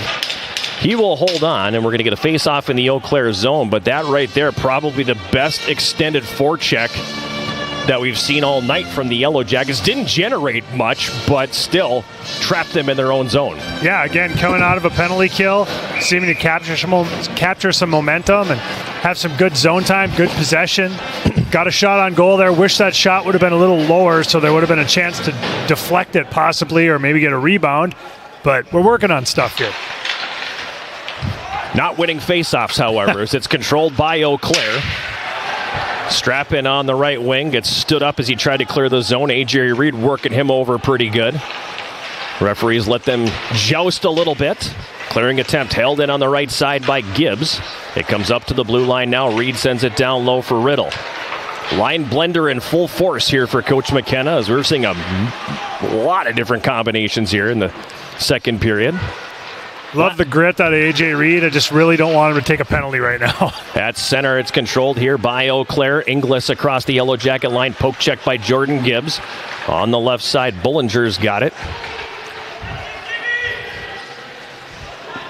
Bullinger finally comes away with the puck as it was tied up in that corner, and it seemed like he was going to have the puck for a long time and didn't have it. Finally, he comes out with it. Bacala's got it right wing half board now. Up to Rojo at the right point. Takes the shot through traffic. Saves Skorpic on the clearing attempt.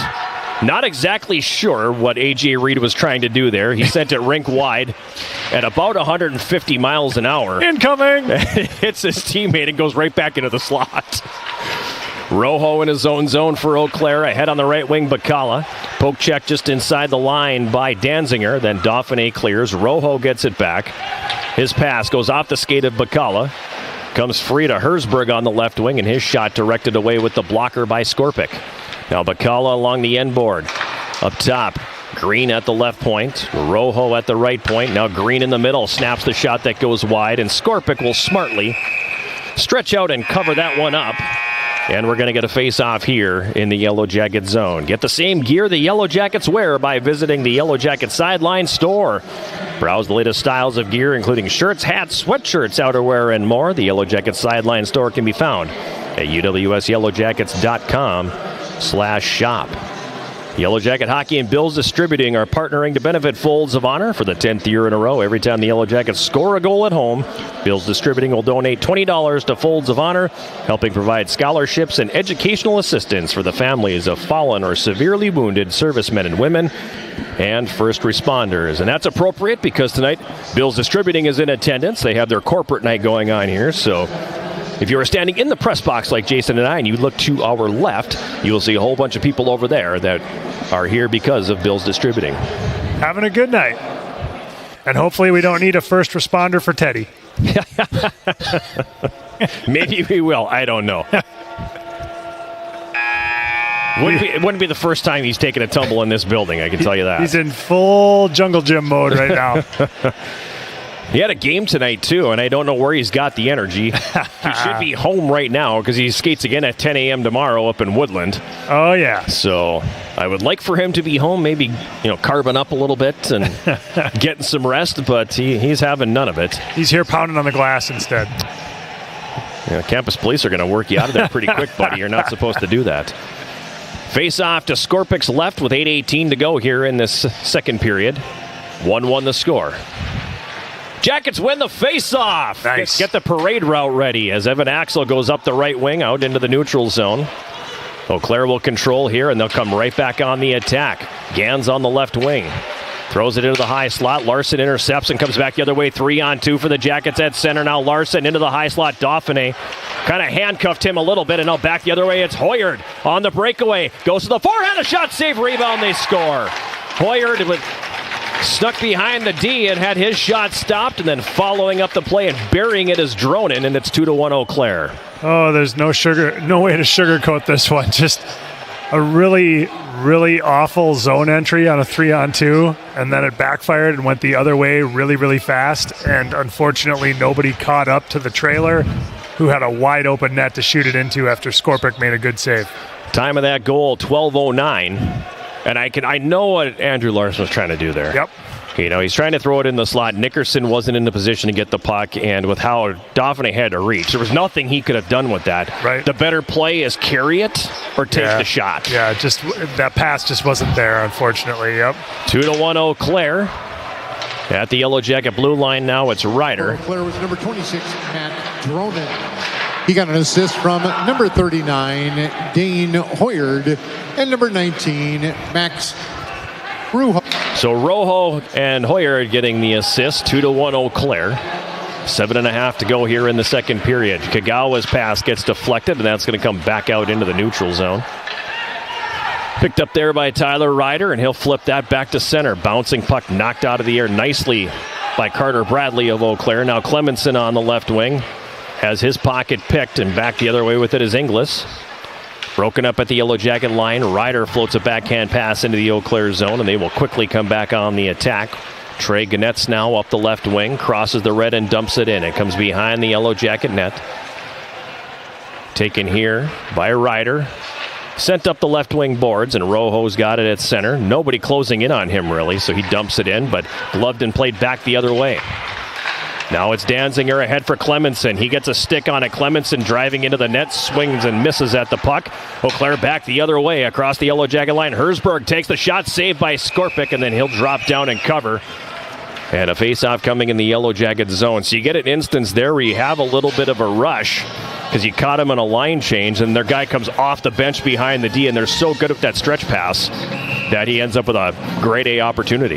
Yeah, and obviously with the longer change here in the second period, it just makes it even more dangerous with their ability to have those long stretch passes and use their speed.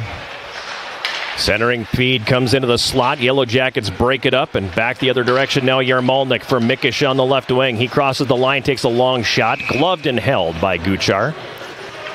Face-off coming as Elliot Mikish is pinballed around the top of the goal crease. Doing what he should be, going hard to the net. 6:15 remaining. Second period, 2-1 Eau Claire. Controlled by the Yellow Jackets. A shot right off the draw by Mikish is broken up. And Eau Claire quickly back in transition again. Herzberg across the line. Carries over to the left circle now. Stripped of the puck by Yarmalnik. It goes behind the net now. It's taken here. Played ahead by Bergstrom. For Mikish, and he'll backhand that into the zone left corner. Setter gets there first for the Yellow Jackets. Blake Setter now. Tried to cycle that down low, but it's broken up. It comes back behind the net. Roosevelt pinned to the boards by Heidi. Setter picks up the loose puck. Setter up the left wing boards. Now he's going to play it down low. Puck comes back around to the left side. Setter closes in on it quickly. Up to the blue line. A shot tipped in front, and the save by Guchar. A pretty harmless shot coming in from the left point by Bergstrom. Hits traffic in front. Guchar making a big save. And the Blue Golds back on the attack. In the Yellow Jacket zone, it's taken here by Danziger. He passes it ahead. Roosevelt now up the left wing into the zone, but in a step ahead of the play was A.J. Reed, and no matter how long you drag that leg, it's not going to grow any longer. And it's going to be an offside on the Yellow Jackets.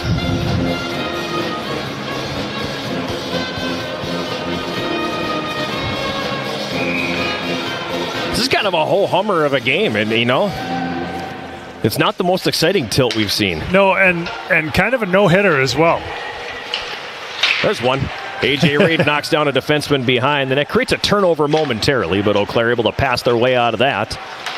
And now coming up the right side, Rojo. Takes some lumber from Roosevelt and turns it over. Yellow Jackets send it back the other way.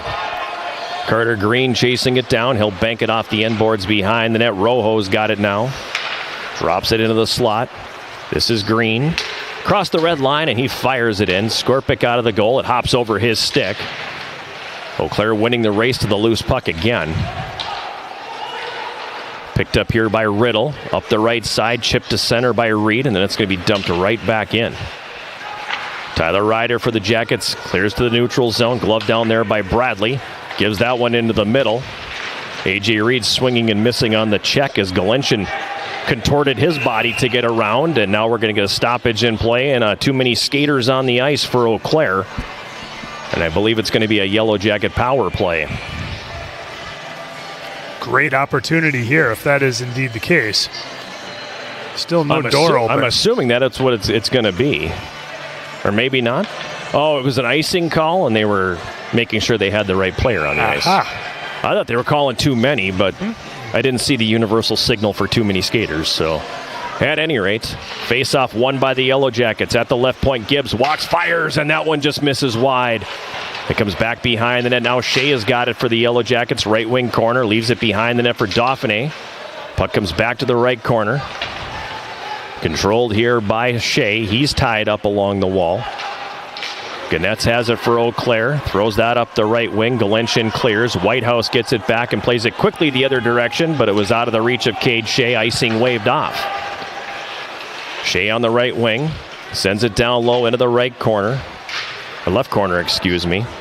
Larson tied up along the boards there. Getting absolutely destroyed with cross checks. My goodness. There was at least 6 in that exchange right there. Play continuing on. It comes up now to their left point. Shot by Gibbs, tipped in front by Shea, and it just goes wide. Puck is loose behind the goal. Eau Claire comes out with it, and they're going to play it to Hoyard on the right wing. He carries to center, crosses the Yellow Jacket line, gives it off for Gans. Into the high slot, drone and fires. It's blocked. Behind the Yellow Jacket net, it's controlled here. Coming out with it, Bergstrom. Bergstrom to center. To Dauphiné left side. Back into the slot as he wanted to feed it ahead for Bergstrom, but he was tied up. And the Blue Gold's Inglis comes out with it here. Gives to Hoyard, now back to Inglis. Inglis loses the puck, but comes right to Gans, who dumps it in. Skorpic way out of the cage. Passes to the left side. Yarmolnik to clear. That one hits something and goes right back behind the goal. Yellow Jackets go to clear, but it's picked off. Inglis on the left wing. Pushes it down low. Greer in the left corner. Tied up there. It comes worked free. Left wing corner again. Tied up again is Bergstrom. Yarmolnik comes out with it and feeds it ahead for Setter. Setter across the red line, dumping it in. It's going to come back down behind the Eau Claire net where Heidi gets there first. He leaves it along the end board for Hayek. Hayek now picks up speed as he comes to center. Dishes it off for Greer right wing, who tips it in. Ryder for the Yellow Jackets will clear it right back out. At center now, this is Reed up the left wing. Reed left circle, fires, and a glove save made by Guchar. He's going to hold on. Face-off coming in the Eau Claire zone. I got a little worked up on that exchange down there because you could see from up here the short, hard jabs to the back that were being delivered to Andrew Larson, and neither referee says a thing, but they're going to call that cross-check down there on Tyler Ryder. Right, a soft, light one where a guy just happens to fall versus one where he just gets pounded but doesn't maybe go down the same way. There was probably 6 in that exchange. Yeah. And the arms just stay down. And that's the problem I have with cross-checking in particular. Exactly. Is it's looked at as an acceptable form of defense now. Right. And that's up from the NHL all the way down. And if they were to make that the point of emphasis that they made slashing about 10 years ago, I'd be a little bit happier. Yeah. All right, kick the soapbox away from me now until it happens again. Face-off in the Yellow Jacket zone here to the left of Jan Skorpic with 1:54 to play, controlled by Eau Claire. Rojo's got it right point. Over to the left circle, a one-timer just misses wide as Bacala inches away from making it a 3-1 game. At center, Reed on the left wing, crosses the Eau Claire line, takes a chop there from Rojo, chases it down the boards, puck tied up in the corner. Coming out with it is Roosevelt here. Roosevelt taken into the boards. Reed had it for a moment, then lost it. Now Bacala back the other way. It's a 3-on-2 at center. Bacala up the right wing. Dishes that one off for Herzberg, then he throws it off the side of the net. Bouncing puck ends up left circle. Bacala into the slot, turns and fires, and one misses high. And that will go over the glass into the netting. Face-off coming here in the Yellow Jacket zone once again. Obviously the end of a hard-working shift for that group, but the Jackets look gassed. Definitely. A minute and 16 to go, and the intermission, I think, can't come soon enough because they've been defending a ton here tonight. Yep. And they need a break. Face off to Skorpik's left. 18 saves for him so far. Controlled by the Yellow Jackets. Mikish gets taken down as he tried to move it up the boards, or check that out. It was Larson, rather. Jackets do clear, but Eau Claire quickly back the other way. Gibbs has it behind the net.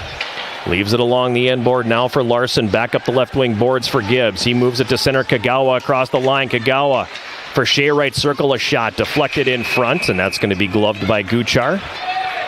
And he'll hold on to that with 48.4 seconds to go. A reminder that coming up during our second intermission, sponsored by Hovland Incorporated, it'll be part 2 of our conversation with Reed Larson.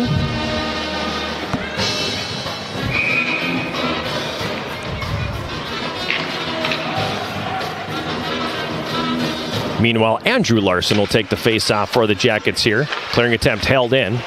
Danziger over to the left point. Bergstrom a shot that gets blocked in front. Trenton Heide has got it. His clearing attempt knocked down by Kagawa on the left wing. Heide gets it back, and he'll circle behind his goal. Trenton Heide ahead on the left wing. Danziger breaks it up at the red line. Larson moves it ahead. But Eau Claire will regain control and dump it in. Hoyard's got it in the right corner. Goal and an assist for him tonight as he cycles down low for Gans. Now up top, Rojo at the right point. Green at the left point. His shot blocked by Bergstrom. Bergstrom will go off the right wing boards, and that'll come down in the Eau Claire zone. And it looks like, once again, the teams will be content to just eat this one here as the buzzer sounds, bringing this second period to a conclusion.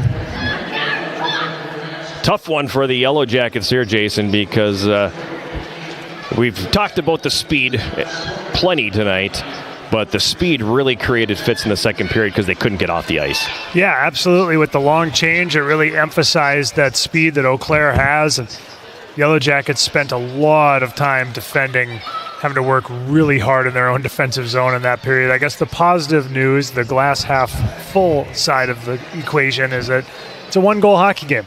You got 20 minutes to come out here and even this thing up or better, and then you're stacking points, like what they wanted to talk about at the beginning of the game. So still very much within reach for the Yellow Jackets here. You know, I don't necessarily there's certain things in the game that I haven't loved that I've seen.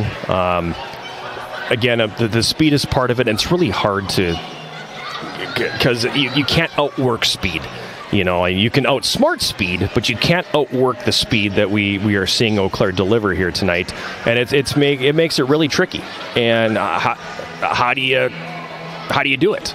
You know, where you go in and tell your team how do we do this? What do we do? Yeah, and some of the zone entries is where you really see it as well. Either trying to possess the puck and then turning it over on the zone entry, or trying to dump it in, but then not being able to win races to the dump in because they just get beat by the speed. So, yeah, it's a challenging situation. I guess the positive news is that they don't have to push that hard. It's a one-shot game. Right.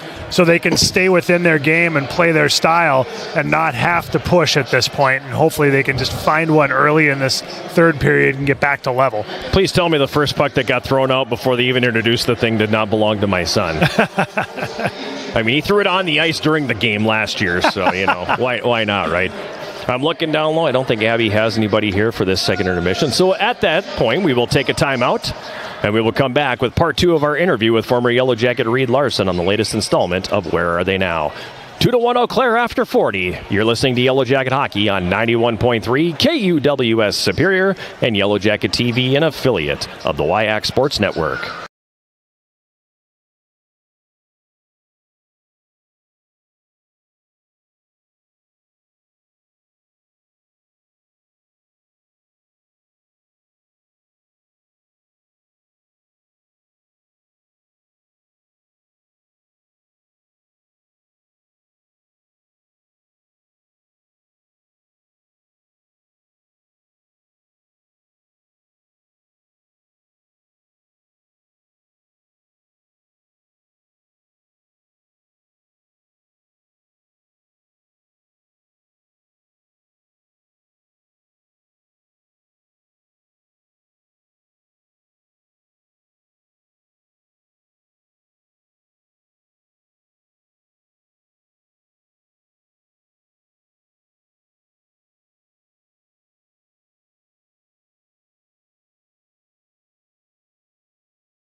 June 30th. We make the decision June 30th. You start July 1st.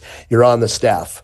It gets to June 25th of the summer of 2018, and I get the phone call from Trent Klatt. I don't know if you heard yet, but Garth Snow just got fired.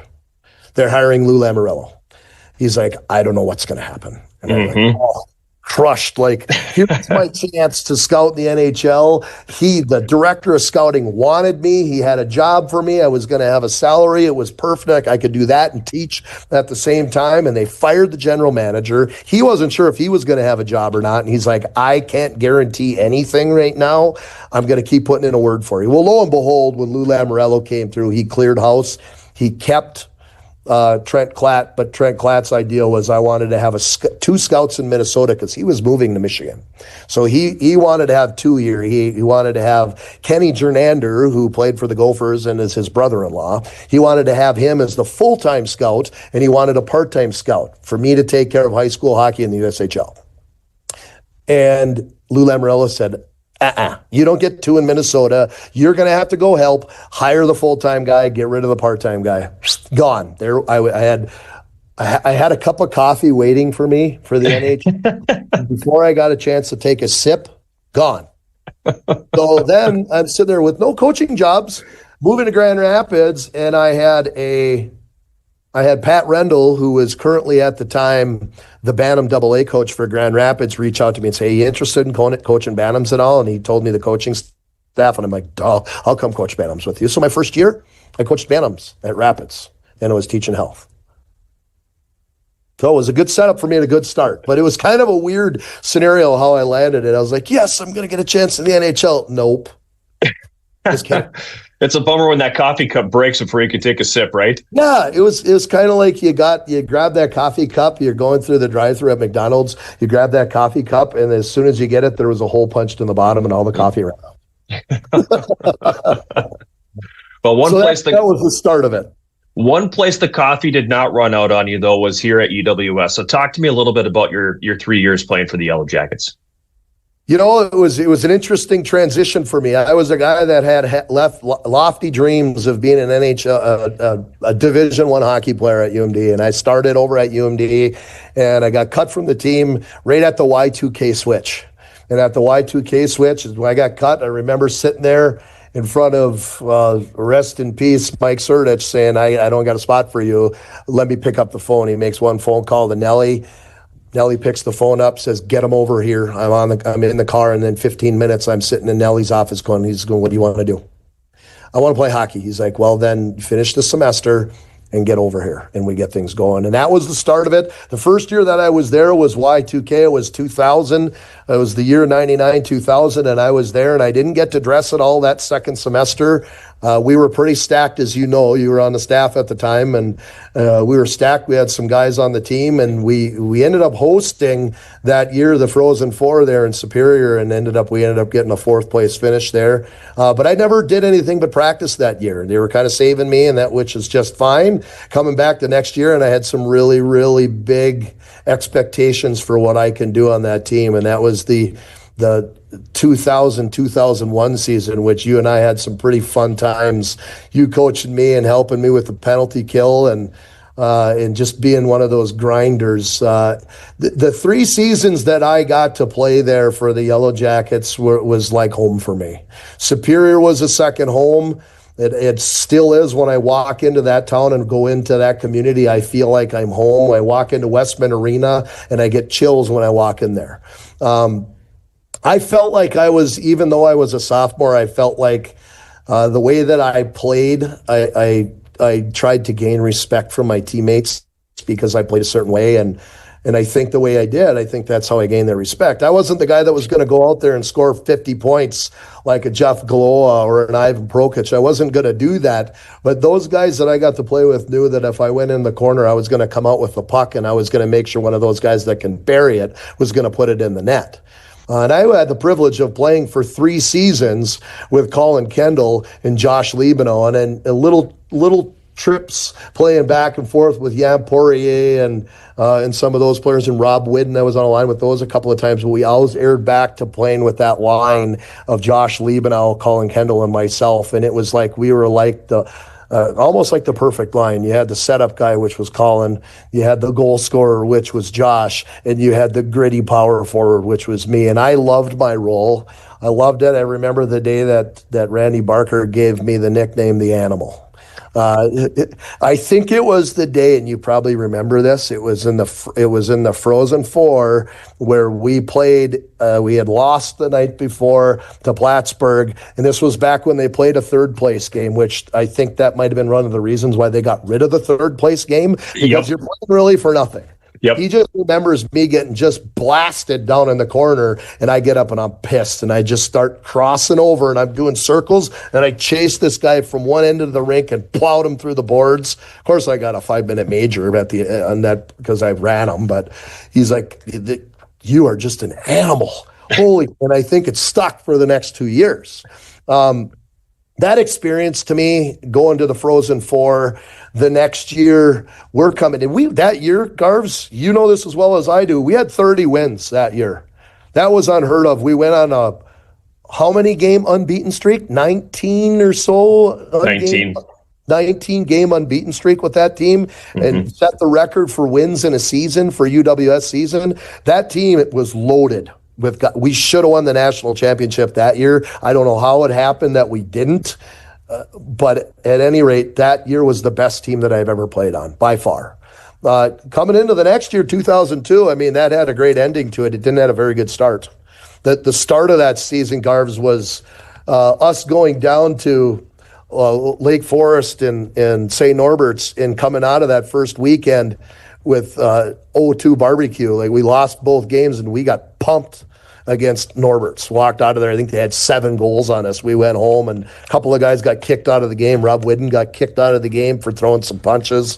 We go home, and we better figure this out. Like, we had, I think, 6 or 7 freshmen that were playing on a regular basis on that team. Rob Whidden, Bo Moyer, Jan Poirier, Randall Smithskull, you name it, these guys were playing.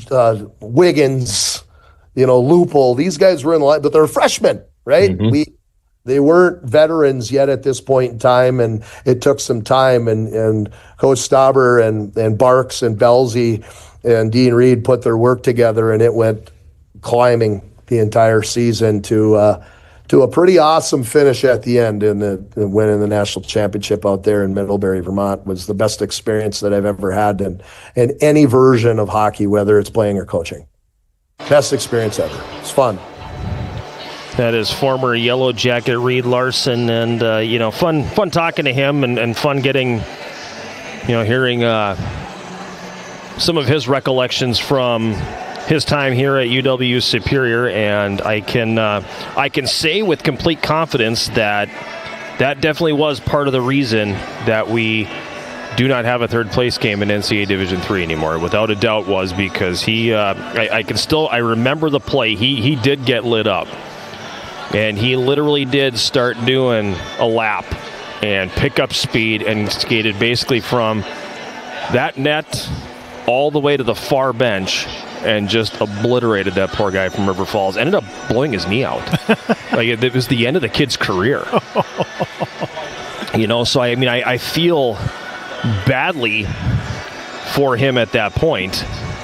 But yeah, that was definitely where Reed Larson got nicknamed the Animal, and that definitely is the reason why there is no longer a third place game. So I can confirm that. Also, we did misspeak in there.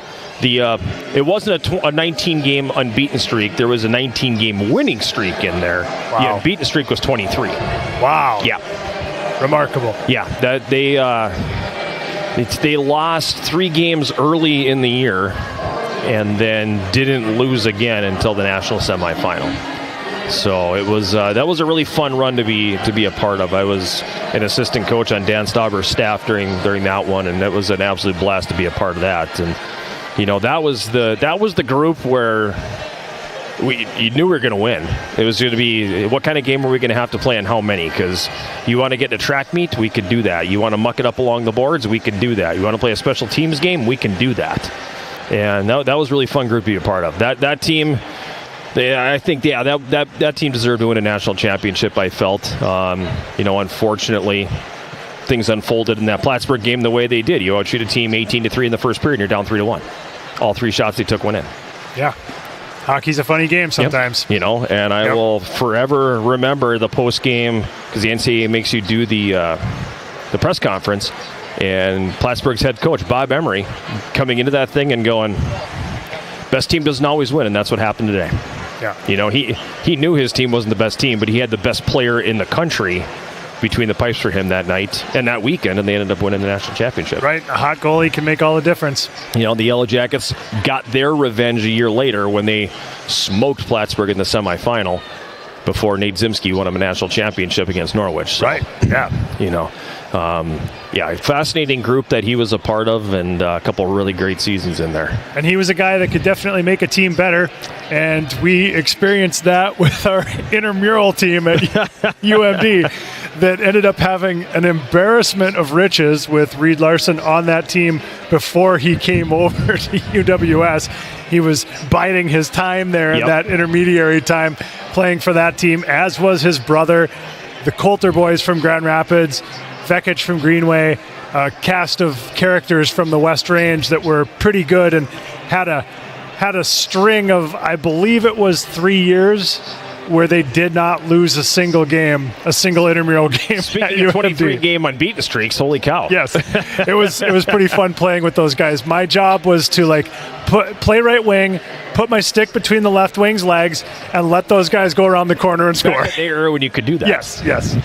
We're about 4.5 minutes away from the start of the third period. Yellow Jackets trailing Eau Claire 2-1. We'll take a quick break and come back with the drop of the puck in the third period right after this. This is Yellow Jacket Hockey on 91.3 KUWS Superior and Yellow Jacket TV, an affiliate of the WIAC Sports Network.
At Westman Arena, 2.5 minutes away from the start of this third period. Yellow Jackets trailing Eau Claire 2-1.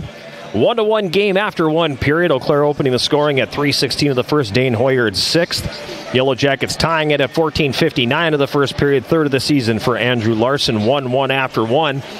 In the second period, Eau Claire was able to break through at 12:09 of the period. Third goal of the season for Max Dronen, making it a 2-1 game. And that was unfortunate because you spoke of it on the air, Jason. You had a 3-on-2 coming into the offensive zone. You couldn't have come up with a worse scenario with how that whole thing unfolded, and it results in a breakaway back the other way. Right, Jackets get an odd man rush in their favor and end up being a -1 on the shift, which is definitely not how you draw that up. That little bit of a forced pass in the offensive zone ends up being a turnover.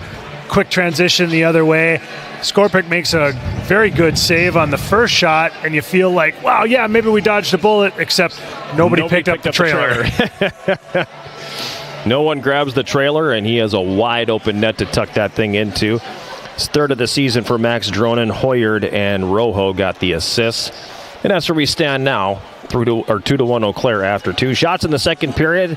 Eau Claire had 9 for a 2-period total of 20. The Yellow Jackets 8 for a 2-period total of 16, which I honestly think is remarkable because they spent so much time chasing the game in that second period. Yeah, and unfortunately for the Yellow Jackets, a number of those shots have been perimeter lobs, a lot of glove saves, a lot of easy glove saves for Gujar. It hasn't necessarily translated into a lot of great scoring chances with those 16 shots on goal. No, but that being said, when they have had legitimate shots, when they have gotten in the house, when they've gotten traffic and redirections, they've had really good opportunities. Absolutely, and that is 100% the strategy going forward here is to get traffic out front, get pucks to the net, see if they can get a rebound or get something that just gets through and the goalie can't see it. I mean, there are definitely opportunities to be had. It's a one-shot game right now. Talked about the race to 4 in the pregame. Well, it might be a race to like 2 or 3 here tonight as this one is evolving here as a 2-1 game in the third period. But, you know, there's an opportunity here for the Yellow Jackets, and pick your favorite classical artist, you know, Van Gogh, Picasso, whatever. It's like, this is one of those, hey, it doesn't have to be a Picasso. We just got to find a way to get some points out of this game. This could be a kindergarten John Garver watercolor for all I care. Fresh 20 on the clock, 5-on-5 hockey to start. The Yellow Jackets will be attacking from left to right here in this third period. The faceoff controlled by the Yellow Jackets, and Bergstrom sends it up the left wing. Roosevelt tips it in. Riddle catches up to it behind the net, but then his pass goes to the area that was vacated. And it's going to be cleared to neutral ice. A.J. Reed dumping it back in. So here's a line combo we haven't seen yet tonight with Reed up on that top unit now with Riddle and Roosevelt. Puck comes across the Yellow Jacket line. Thrown over to the left wing side. Dronen centers, goes off a skate right in the slot. Hoyard takes the shot, blocked in front by Bergstrom. Danziger tries to clear that one away. It doesn't come out. Long shot by Bradley, misses wide. Trenton Heide now sends that one down the left wing side. It goes to the left corner. Dronen tied up there. Riddle's able to work the puck free for the Yellow Jackets and feeds it up the right wing for Reed. His pass out of the reach of Roosevelt, who gets a step on the D, but able to get a stick on it and poke it away was Guchar. That thing was just spinning away from him a little bit too fast. Now it's going to be Shea coming out of the corner with it. He works it to the slot and has it poked off his stick. Roosevelt sends it up top for Ryder. That's going to come down low behind the net to the right wing corner. Shea chases it down, but it's chipped past him, and now Gans will carry up the left wing. He gets to the red line, goes to dump it in, and fans on it. Andrew Larson's got it back for the Yellow Jackets, and he moves it ahead. Dauphiné with speed through center. Into the Eau Claire zone on the left wing. Dauphiné behind the net, gets muscled off the play by Rojo. Dauphiné gets a stick on the puck again, but it comes right to Strappin on the left wing, and he'll send it ahead. In the neutral zone, it's broken up by Evan Axel, and he flips it back into the Eau Claire zone. Yellow Jackets will commence line change here. Rojo drops it off for Carter Green of Eau Claire, and now ahead on the left wing, Strappin, he tips it in. Behind the Yellow Jacket net, Greer coming out with it here. Greer on the left wing side, throws that one up top. Rojo, right point, stick handles. Now over to the left point for Green. Shot blocked here by Nickerson, and that's going to carry him out into the neutral zone. Comes back inside the Eau Claire blue line. And it's going to be floated out to center ice, knocked down by Yarmolnik, and he'll backhand that into the Eau Claire zone. Carter Green behind his net. Goes off the end boards now, and it comes back up ahead in the neutral zone. Bullinger on the left wing. That's going to be broken up. Puck back in Eau Claire territory again. Rojo. Rink-wide feed onto the left wing. Bullinger sends it into the Yellow Jacket zone. Chasing it down, Bacala runs into Danziger. Then Danziger knocks Bacala down. Loose puck behind the Yellow Jacket net, taken by Gibbs. Over to the left side for Setter. They close on him quickly. He turns it over. Herzberg with a shot. The save made Skorpic. Rebound was there for Bacala, but then swept away. Bacala in the right wing corner. Watch there by Gibbs. Bacala gets loose. Carries behind the net. The wraparound attempt isn't going to go. He gets knocked down. Puck gets to the line, but not out. And it comes back down low. Takes a nasty kick off the boards with Skorpic going out to play it. And the Yellow Jackets dodge a bullet as they're able to clear to neutral ice. It's going to be sent right back in as we pass the 3-minute mark here of this third period. 2-1 Eau Claire. Now Danziger from behind his goal. Passes that one ahead on the left wing. Setter goes to dump it in. It gets knocked down. In the neutral zone, Clemenson comes out with it here. Clemenson up the right wing into the Eau Claire zone. Tried to center.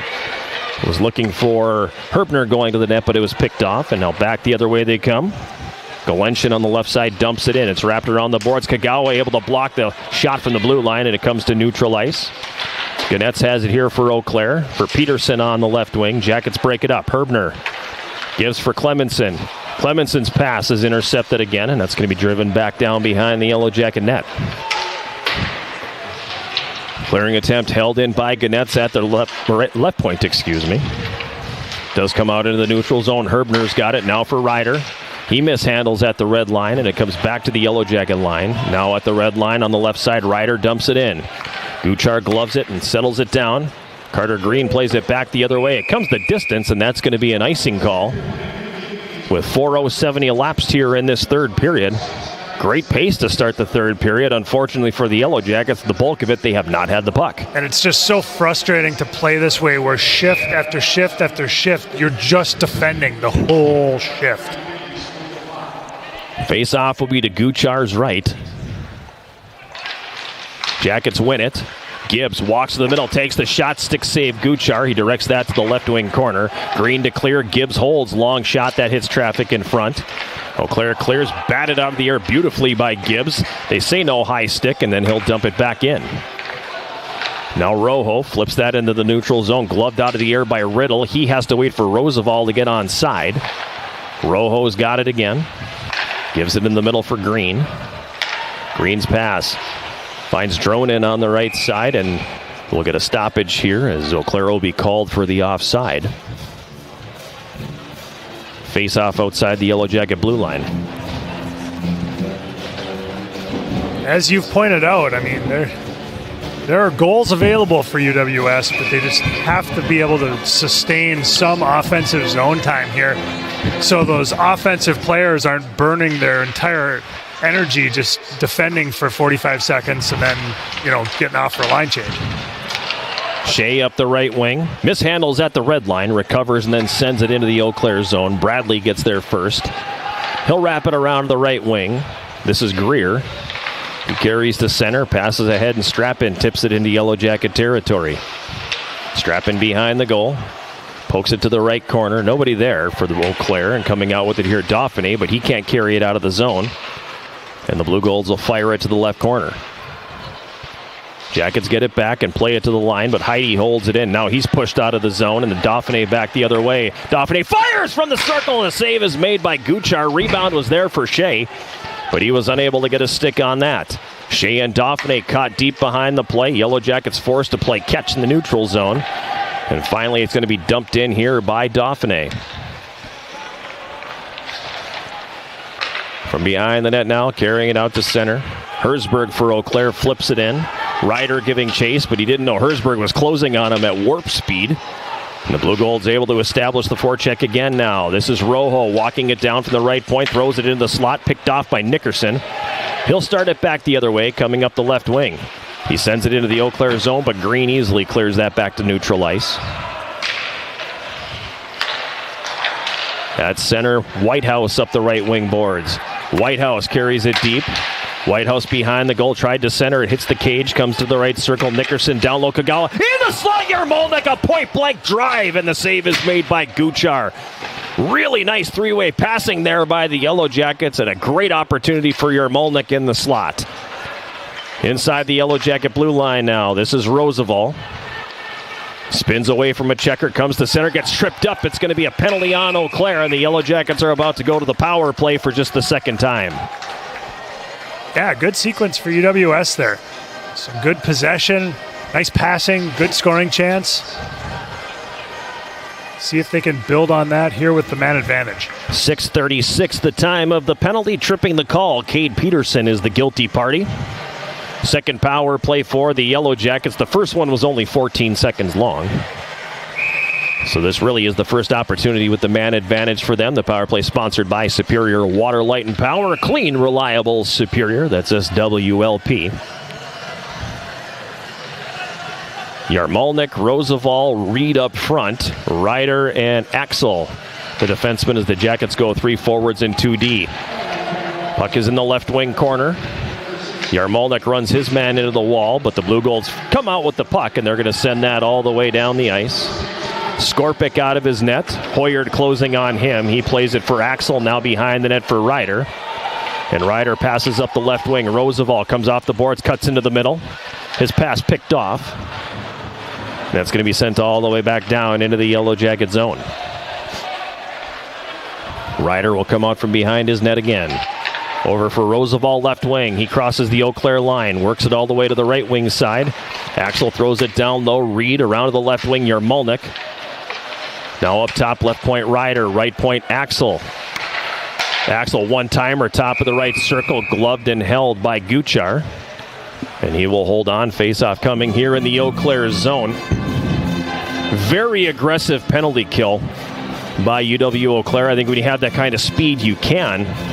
But in some ways, they're really still playing it like it's 5-on-5, and they're forcing you to make decisions. Right, absolutely. I saw the exact same thing there, and unfortunately for the Yellow Jackets, they were a little tired and couldn't take advantage of that. Jackets win the face-off. Gibbs at the right point. Gives to Riddle. Up to the left point now, Bergstrom. Takes the shot. He scores!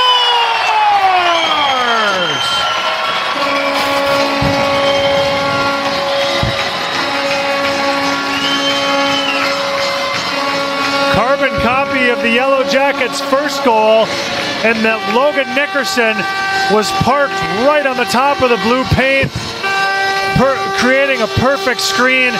Goaltender never saw that shot, and the Yellow Jackets get the equalizer they need and get that power play goal. Should be Dusty Bergstrom's first of the year from Gibbs and Riddle. And again, the traffic in front is everything there, so with 12:26 to go here in the third period, Yellow Jackets and Eau Claire have drawn even. On the power play, his first goal of the season and 8th of his career, number 6, Dusty Bergstrom. He gets an assist from number 2, Jordan Gibbs, and number 15, Carson Riddle. So it is Gibbs and Riddle on the helpers. We're even now, and this is Logan Herbner back the other way. Herbner at the right circle, sends it down low, giving chase Larson. It gets chipped past him. Axel holds it in at the left point. Puck played with a high stick. Play continuing on as it's flipped back out into the neutral zone. Axel for the Yellow Jackets forces a pass through the defender. Larson up the right wing boards. That's intercepted. Now the Jackets regain control at center. Blake Setter crosses the red line and fires it in. It comes around behind the goal. Blue Gold's Green takes it back, sends it ahead now, carrying it into the Yellow Jacket zone. Inglis with speed. He'll go behind the net, get knocked off the play by Axel. Now Strappin centering pass out front. The shot taken by, it was Greer with the pass. Strappin with the shot, and it gets blocked in traffic. Now Green at the left point takes a shot. That's tipped in front by Strappin, and the save is made. Yarmalnik with the tackle for loss there. Puck played back up the right wing boards out to center. In the neutral zone, it's Rojo for Eau Claire. He'll flip it in from the red line. Penalty coming. It's going to be on Eau Claire. They're going to get Rojo in the neutral zone for, I say, it was a pretty harmless hit, but he went up high on Blake Setter, and the Yellow Jackets are going back to the power play. Yeah, he saw Setter coming and got his hands or elbow up high to, protect himself, but of course that ended up making contact with Setter's head. Nolan Greer skating by him, clapping his hands, going, way to embellish that. Well, if that's the case, so be it. 9:02, the time of the penalty, roughing the call on Rojo. Jackets right back to the power play, their third of the game. Power play sponsored by Superior Water, Light, and Power. Clean, reliable, Superior. Eau Claire winning the draw. Clearing attempt knocked down at the line. Axel. Oh, wow. Over to the left side for Roosevelt. He'll stick handle back up top for Axel. Into the right circle. The one-timer Reed wanted it, but that one's going to be broken up. And they're going to call a penalty on A.J. Reed. So they obviously feel bad about the initial call, and that is a makeup call if I've ever seen one. And we're going to go back to 4-on-4. Frustrated coaching staff over there on the UWS bench. All that momentum just zapped with that penalty call. So close to a great play by Evan Axel there. Survived a little mishandle at the blue line. Looked like we were going to be in great position to get a good shot on goal, and then it all went south. So we're going to be 4-on-4 for a minute 44 before Eau Claire will go to the power play for only 16 seconds. That'll be pending any further infractions. Bergstrom for the Yellow Jackets rips that around the left side, and it comes out to neutral ice. Carter Bradley will back it up. Ganetz gives it to Bradley. He's being watched by Carson Riddle. Now Ganetz has it back. Drops it off for Herzberg. Herzberg picking up speed through center. They cross the Yellow Jacket line. It's chopped off his stick. Herzberg gets it back on the left wing. Quickly up top to Ganetz at the left point. Over to Bradley right point into the high slot Bacala. Leo Bacala takes a shot. That one gets blocked by Bergstrom. Bergstrom now trying to play it ahead for Kagawa. He gets around one man. The Jackets have numbers the other way, 3-on-2. Bergstrom across the line. Feeds it across for Kagawa, but a little bit too much on it. I think it might have got tipped because it got up on end a little bit and hopped over his stick. Left wing corner here, Eau Claire zone. Worked free by Bergstrom. He carries behind the net now. Bergstrom to the right wing corner. He's taken into the boards. Pinching down to help out Danziger. Puck is loose, and Eau Claire is going to come away with it here. Ganetz has it behind his goal with 9.5 minutes to play here. Third period. Yellow Jackets and Blue Golds tied 2-2. Gans picks up speed on the left wing. Carries into the Yellow Jacket zone. Flying up the boards and then knocked off the play by Danziger. Behind the Yellow Jacket net now, this is Ryder. Ryder. There was interference, but play continuing on. Now Danziger has it poked off his stick. Dronin's got it now. Left circle. Takes a shot. Stick save made by Skorpic. Dronin's got it again. Carries it into the high slot. Jackets able to break it up. They're on the penalty kill right now as the puck is worked to the front of the Yellow Jacket net. It comes behind the goal. Coming out with it here, Dronin up top. Green at the left point. Over to the right point. Heidi stick handles. He gets away from trouble. Out of the penalty box is A.J. Reed, so the Yellow Jackets have killed it off. Now a centering feed comes across. Hoyard couldn't handle the passes. The Jackets get a stick on it, and they're going to come back to center 2-on-2. This is Larson across the line. Leaving it for Roosevelt. He's got it right circle. Now in the right corner. Goes up top for Nickerson. Now back down low. Larson on the right half board. Has it poked off his stick, and it comes back to neutral ice. Yellow Jackets dump it in. Eau Claire in the process of a line change as Trenton Heidi backs it up. Now at center, Gibbs sends it across. This is Nickerson, left circle, takes the shot. It's deflected by the defense and goes wide. Dauphiné trying to hold the zone and does. Nickerson right wing board floats that one in toward the goal, and it's going to be gloved and held by Max Guchar. And a face-off coming in the Eau Claire zone. If you downloaded Swarm Central, the official rewards and loyalty app of the Yellow Jackets, get started and receive 200 points for registering and 200 more for downloading the app. Add points by attending games, uploading photos to the Crowd Cameo. Redeem your points in the Swarm Central store, where you can get t-shirts, coffee mugs, playing cards, stickers, and more. Find Swarm Central in the Apple and Google stores today. I'm not going to go so far as to make a call here, but I'm just going to say Justin Dauphiné looks like a player who has a goal in him tonight. He's been involved. He's had some chances. I think he's been a victim of having to spend a lot of time defending. True. all game long. I think if they can find a way to get him a puck earlier in a shift when he hasn't had to be defending all night long, he's got the look of a guy who's got a goal in him tonight. It's been a difficult year for him. Another guy who's been bitten by most of the snakes. The ones that didn't bite Icky have come and bit JD so far this year. Scored his third goal of the season last Saturday at River Falls. It's been a difficult stretch, but you heard Coach McKenna talk about in the pregame too. I mean, he's doing good things. He's lacking the scoring. Jackets win the draw. Danziger on the right wing boards. Works it down low. Centers for Dauphiné. Then he gets upended, and it's a 2-on-1 back the other way for Eau Claire. This is Strappin across the line. Left circle fires. The save made. Rebound is there, and Skorpic makes the save on that as well as Inglis followed up the play. That was a 2-on-1 that morphed into about a 3-on-1.5. And Jan Skorpic just saved the day. As they say, on baseball radio, it's like, yeah, put a star by that one.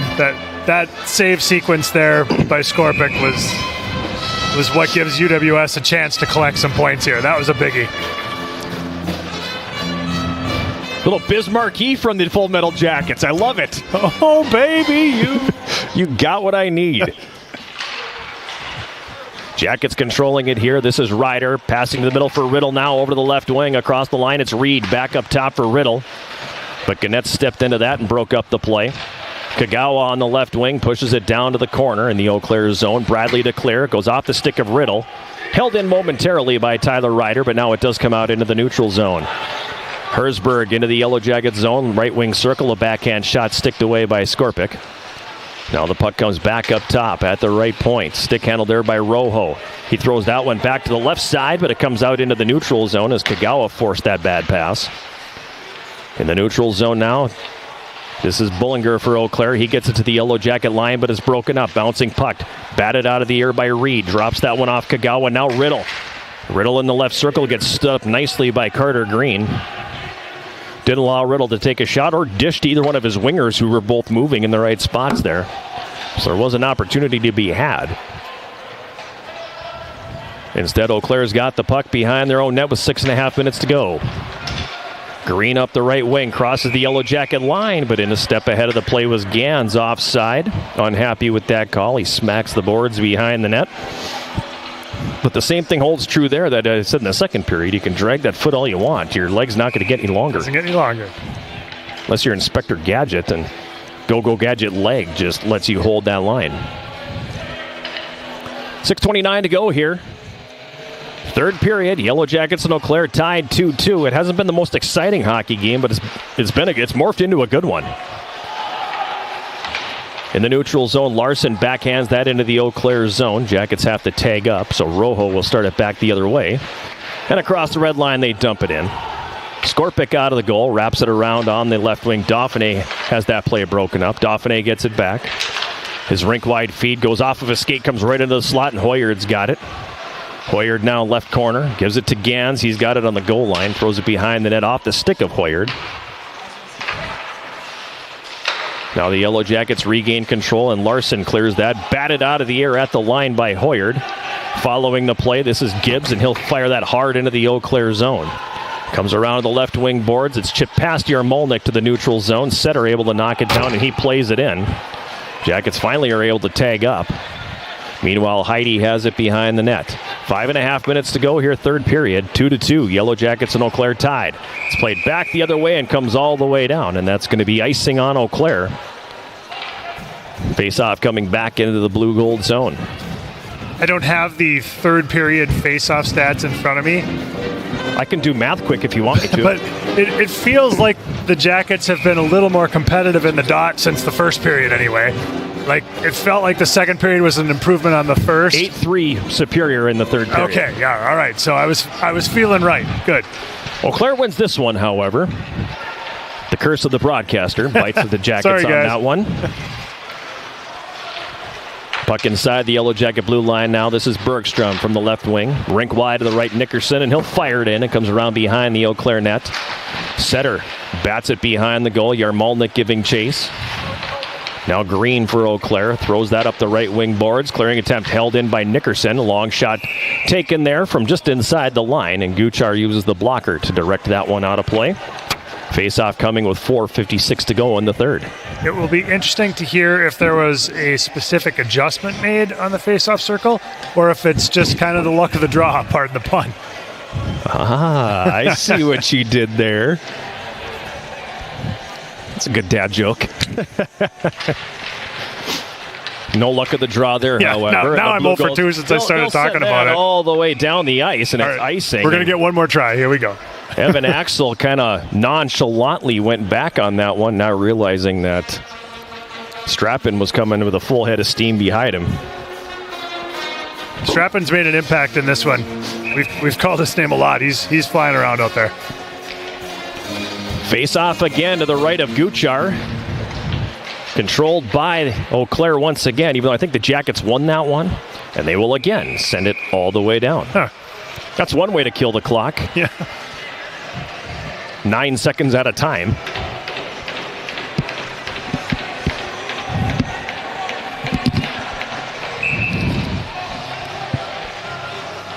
Face off to Guchar's right.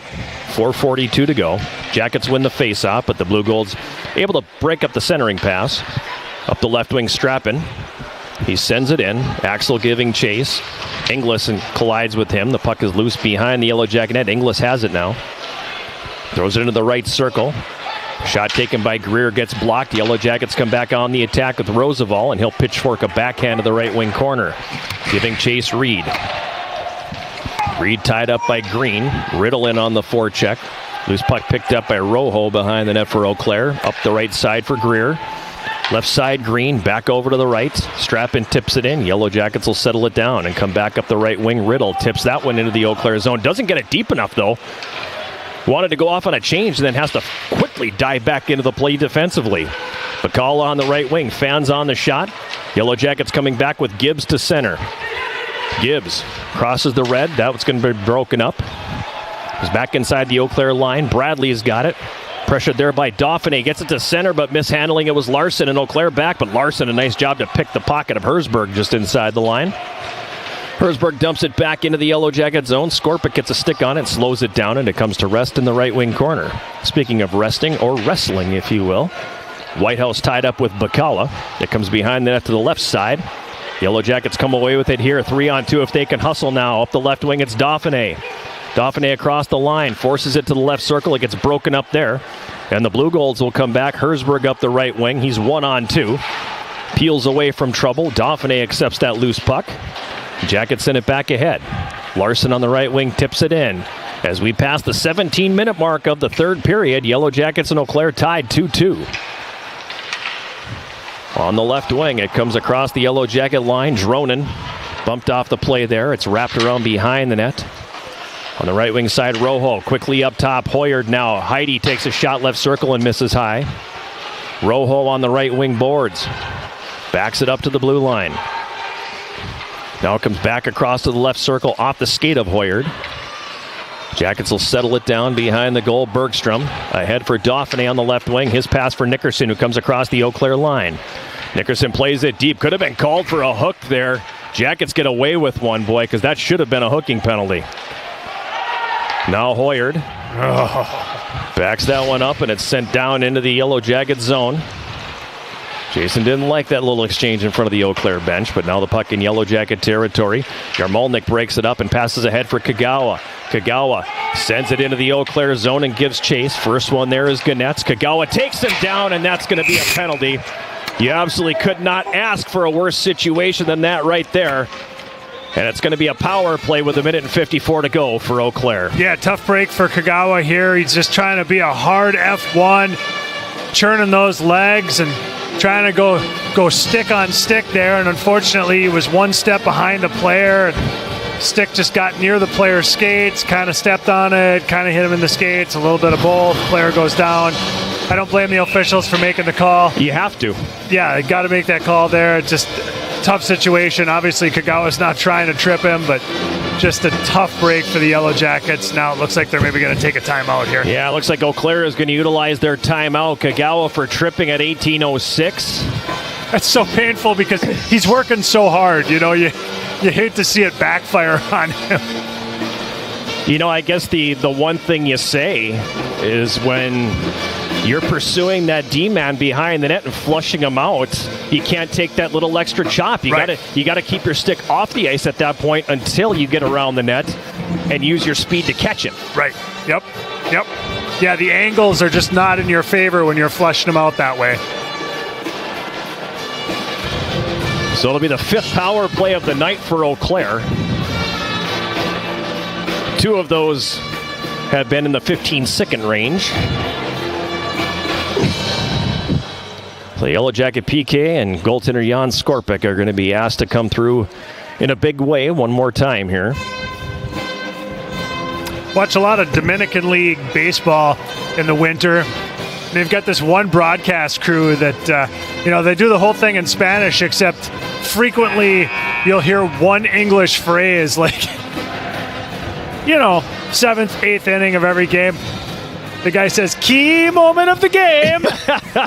And that's what this one feels like. This is certainly the key moment of the game. A key penalty kill here for the Yellow Jackets. Points on the line at home. Got to have it. Looks like Larson and Roosevelt the forwards, Danziger and Ryder the defense. Face-off controlled by Eau Claire. Rojo at the left point. Gives to Bacala in the left circle. He'll stick handle. Now go back up to Rojo. Back to Bacala on the half board here. Back up top, left point Rojo. Bacala floats that one through, but the stick of Danziger breaks it up. Now Dronin behind the net. Stripped of the puck by Ryder. And he'll fire that all the way down the ice. Check that it wasn't Ryder, it was Larson. Yellow Jackets will change all 4 penalty killers here as Rojo circles behind the goal. Rojo dropping it off. Puck carried ahead by Herzberg across the Yellow Jacket line. Right circle, a shot that misses wide. Dronin on the left board, up top, Bacala in the middle, Rojo. He'll throw that one to Herzberg on the right half board. Back up top for Rojo. That pass is going to be deflected. Bacala gets it on the left wing half board. Riddle comes in front. Puck bounces right into the slot. And then center pounces on it and sends it all the way down as we drop below a minute to play here in the third period. Eau Claire on the power play. Coming out from behind the goal with it here. This is Gans with speed. Ahead for Hoyard. Back to Gans driving the net, but Danziger pokes it off his stick. Danziger sends it around the left side. It comes all the way up to the line. Ganetz bounces off the check of Roosevelt. Centering pass into the slot. Broken up. Ganetz at the left point. Walks to the circle. Gives it down low out of the reach of Hoyard, but he gets it back. Tries to throw it into the slot. It's loose at the top of the goal crease. The shot. The save is made by Skorpic, and then he covers it up. With traffic descending on him. Calmly, the senior goaltender puts the glove down. Felt very comfortable having Danziger in there as well, making sure Hoyard wasn't going to get the lumber in on that loose puck. Yeah, everybody's selling out on every play here for the Yellow Jackets. Willing to block shots, get in lanes, do what they have to do, and then when you need your goalie to make a save, he did it. 24.7 seconds to go. Face-off controlled by the Yellow Jackets. Behind the net, Danziger pushes that one up the right wing boards. Ganetz has it there. He's going to throw it back down behind the Yellow Jacket net. It comes around now. Taken here by Setter. He tries to eat it in the right wing corner. It's worked loose along the goal line. Comes into the slot, and Carson Riddle will rifle that all the way down. And we're heading for overtime. Carson Riddle got absolutely every bit of that puck. That was an incredible one-timer from his own end. He almost shot that over the glass on the other end of the ring.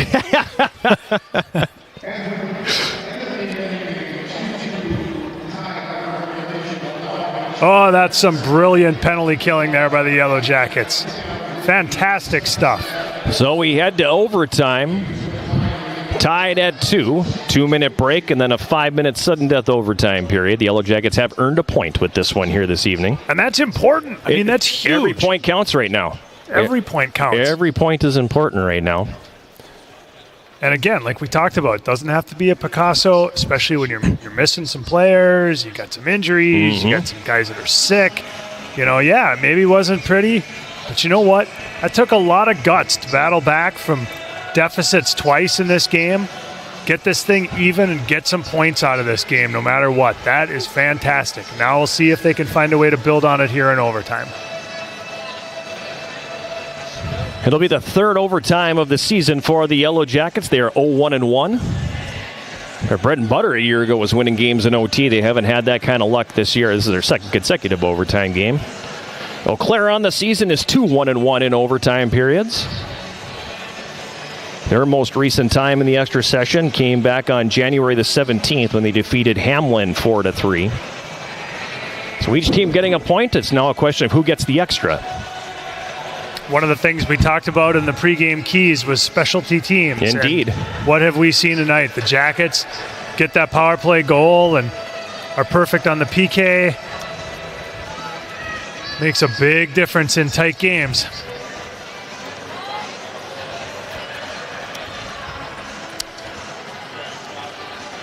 I guess a bit of work to do still with Kagawa's penalty here. I think like 6 seconds. 6 seconds of power play time that will carry over.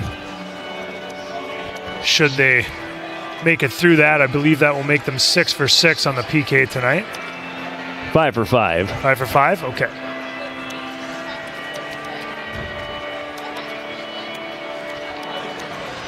So 4-on-3 to start the overtime session. Carson Riddle's going to be the center on this one for the Jackets. Tyler Ryder and Matt Danziger forming the rest of that trio.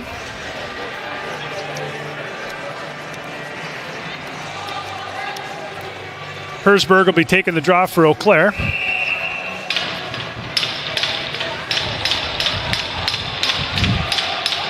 Imagine Kagawa will come right out of the box and join the fray as the Yellow Jackets control it in the center circle. It's Danziger. He backs it up for Ryder. Kagawa out of the box, and he's got the puck in the neutral zone here. Kagawa will curl it back. Drop it off for Danziger. Now for Ryder. He'll carry to center. Ryder over the line. Sends a pass over into the right wing corner. Danziger giving chase. Danziger and Kagawa battling for it. The tallest Yellow Jacket and the shortest Yellow Jacket competing for that puck in the right wing corner, Eau Claire zone. 3 Blue Golds in there as well. Coming out with it here is Bradley. And he'll pass it ahead for Bacala at center. Leo Bacala across the line. Bacala on the backhand takes the shot. Skorpic will make the glove save. He'll hold on. Face-off coming up here in the Yellow Jacket zone with 4:10 to go in the overtime period. Yellow Jackets and Eau Claire tied 2-2 from Westman Arena in Superior. John Garver and Jason Roan with you. Abby Hoffman rinkside.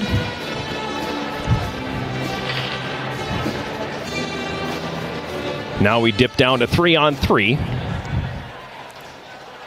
Yellow Jackets of Larson, Roosevelt, and Bergstrom on the ice. Ganetz has it top of the left circle. Drops that one off. Blue Golds were changing their center. Have Gans on the ice now, and he'll back it all the way up into his own zone. They had a Fogo. They did. Gans to center. Crossing the Yellow Jacket line. He's got it right circle now. Pulls up on the right half board. Sends that one up top. It goes off the skate of Ganetz, and that's going to come out into the neutral zone. And we get a whistle and an offside call on Eau Claire. Down to 3:38 remaining here in the overtime. Yellow Jackets and Eau Claire tied 2-2. Like I said, it was kind of a ho-hum game for the most part, but it's turned into a pretty decent one here, despite the fact the crowd's been pretty quiet. Yeah, I think that third period was the Jackets' best period. See if they can finish it off here in OT. Dauphiné and Nickerson the forwards, and Gibbs back on defense, so we have the 2 forward, 1 defenseman formation here for the Yellow Jackets. Trenton Heide dropping it off, and it's carried ahead by Inglis. He'll cross the Yellow Jacket line on the right wing. Easton Inglis pulls up on the half board. Now he'll carry into the high slot. Dauphiné's going to watch him, and he'll carry it all the way back to his own blue line. Moves it ahead for Heide. He comes across the line. Heide in the right circle. Drops that one off for Dronen. Dronen now tried to drive the net, but Nickerson knocks him down.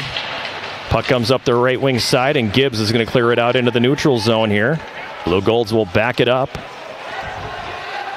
as Dauphiné is going to force Inglis all the way back behind his net. Jackets will change 2/3 of the players on the ice as Bacala picks up speed. Leo Bacala to center. Has it on the left wing half board in the Yellow Jacket zone. Now it's played back up to the blue line. And Herzberg will back this one up. 3 forwards on the ice. Check that, 2 forwards and a D for Eau Claire. Carter Bradley, the lone defenseman, circles behind his net and throws it up the right wing for Bacala. He tips it into the Yellow Jacket zone, but now Ryder has it here. He's going to start up the right wing with speed. Tyler Ryder driving it to the net. Ryder gets a one hand on his stick, and that's going to be poked away. Penalty coming on Eau Claire, as they're going to get Leo Bacala for the hook, I believe.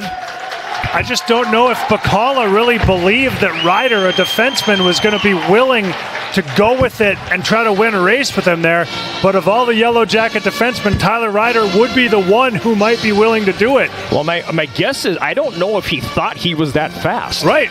And when and he is. And he decided to hit the afterburners when he was carrying it up, and he was like, all right, I'm going to go for it. And use your speed like that, you're going to force them to take a penalty. And now the Yellow Jackets are going to call a timeout with 2:13 to go in the overtime period. This is going to be interesting now because it's going to go to 4-on-3. Is Eau Claire going to be as aggressive on their penalty kill as we saw when they had it earlier in the game? I don't know. You know, because it's harder to be that aggressive when you only have 3 killers on the ice. Right. But that said, at this stage of the game, you got a point. You've got a cushion in the standings. They don't have as much to lose. Why not? Yeah. Yeah, they don't need to play this as conservatively as another team might in a different situation. Meanwhile, the Yellow Jackets have to be smart. Right. You want to be aggressive on your power play, but you can't be stupid, and you can't be. I'm gonna make the pretty saucer pass here now. I know I'm gonna fire the pizza up the slot. No, you can't be that way. You have to play this smartly. Yeah, and I think that's a great reason why they take the time out here. I mean, obviously you want to get your players aligned and figure out who you want on the ice. But I think in addition to that, it's a good opportunity for the coaching staff to remind them, okay, this is how we run a 4v3 power play. Remember, let's focus, let's do the things we've practiced and that we've worked on here, and let's not go freelancing and try to do something crazy. Bacala for a hold at 2:47 of the overtime period. Yellow Jackets will come out with Roosevelt, Riddle, Nickerson, and Ryder. To start this 4-on-3 power play, the face-off in the Eau Claire zone to the right of Max Guchar. Face-off controlled by Roosevelt. Up to the left point, Ryder. He's going to walk it into the middle. Riddle, right circle. Back up top for Ryder, who mishandles the puck, and it's going to be cleared back the other way. But Ryder somehow able to not only keep Eau Claire from getting away with that puck, but not take a penalty. And the Eau Claire coach is just furious with the lack of a call there. At center, Riddle now. He splits the defense, but has it poked off his stick, and Herzberg regains control for Eau Claire. He'll send that all the way down the ice. And I guess you got the answer to your question. They're going to be just as aggressive on this PK and pressure the puck the same way they have all game long. Yes, they are. From behind the goal now, this is Ryder. Dishes over for Nickerson, right wing. Back for Tyler Ryder. He crosses the Eau Claire line and backhands it deep. It's going to go behind the net. Heidi's going to get there first. He rips that one around the boards. Ryder had no idea it was coming his way. Comes all the way down. Skorpic will set it up behind the net now, and coming out with it is Gibbs. Ahead on the left wing for Roosevelt. Rink wide onto the right for A.J. Reed. Reed for the Yellow Jackets. Down into the corner behind the net for Cade Shea. That's going to be intercepted, and that'll be sent all the way down the ice. Skorpic out of the net will set it up. And we have under a minute to go in this overtime period here. Justin Dauphiné picks up speed on the left wing, pulls up inside the line, over now right circle, one-timer by Reed, and that's going to be deflected and go up over the glass and out of play. 36 seconds left in the power play for the Yellow Jackets, 49.2 seconds to go here in overtime. Heavy one-timer there. He got all of it. Larson on to take the draw for the Yellow Jackets. He's been their leader in the dot in this game. Larson, Dauphiné, Reed, and Gibbs on the ice. So 3 freshmen out here for the Yellow Jackets. Face-off won by Eau Claire. Green taken into the end boards by Reed. Dauphiné in to help out. It gets poked free. It gets past Larson. He catches up to it on the right side. Down to the right corner now. This is A.J. Reed. Reed escapes trouble. Carries it in the slot up top. Gibbs walks to his right. Leaves it for A.J. Reed. Takes the shot. It gets blocked, and it's going to be Trenton Heidi coming back the other way for Eau Claire. Heidi across the Yellow Jacket line. A long shot. Skorpic makes the save. And because Heidi worked his way through the defense, he forces a defensive zone face-off. I hate to say it, but it just can't happen. It just can't happen when they only have 3 guys on the ice. Can't get it blocked. You can't get it blocked in that situation. That's one of those little details, you know? So the face-off will be to Skorpic's right. 11 seconds left in the power play. 24.2 seconds left in the overtime. And now Eau Claire is going to call their timeout. And for those saying, hey, wait a second. They already called one. I was among them. You get it back in the overtime. Yes, that's right. Thank you. So you get one each team with 1 in regulation, and then each team with 1 in the overtime as well. So I imagine the play here on this during this timeout is discussing either a play off the face-off or how they're going to handle this expiration of the penalty in 11 seconds, right? Correct. Yeah, you're going to talk about it both ways. I mean, for Eau Claire, it's more of, this is an O-zone face-off here. Let's win it and keep it in here. We don't want them to exit their zone. We want to keep it down there, get our 4th guy out of the sin bin, and see if we can create something here with 24 seconds left. If you're the Yellow Jackets, you're going, Larson, you got to win the face-off here, and we got to get up ice. Yeah. Also, grow eyes in the back of your head because Bacall is going to come out of that penalty box in 11 seconds, and you know exactly what he's going to do. Yeah. He's going to get himself in position in the neutral zone. For a stretch pass. Because they've been doing it to us all night. Yep. Face off to Skorpik's right. Larson to take the draw. It's controlled here by Eau Claire, and they're going to back it up all the way to their blue line. Carter Bradley will float it into the Yellow Jacket zone. Bacall is out of the penalty box. And the Yellow Jackets turn it over behind the net. Coming out front with it, however, Dronin had it poked off his stick. Now behind, out of the right corner, Hoyard's got it. He pulls up right circle, falls down. And that's going to do it for the overtime period. And we're going to go to a shootout.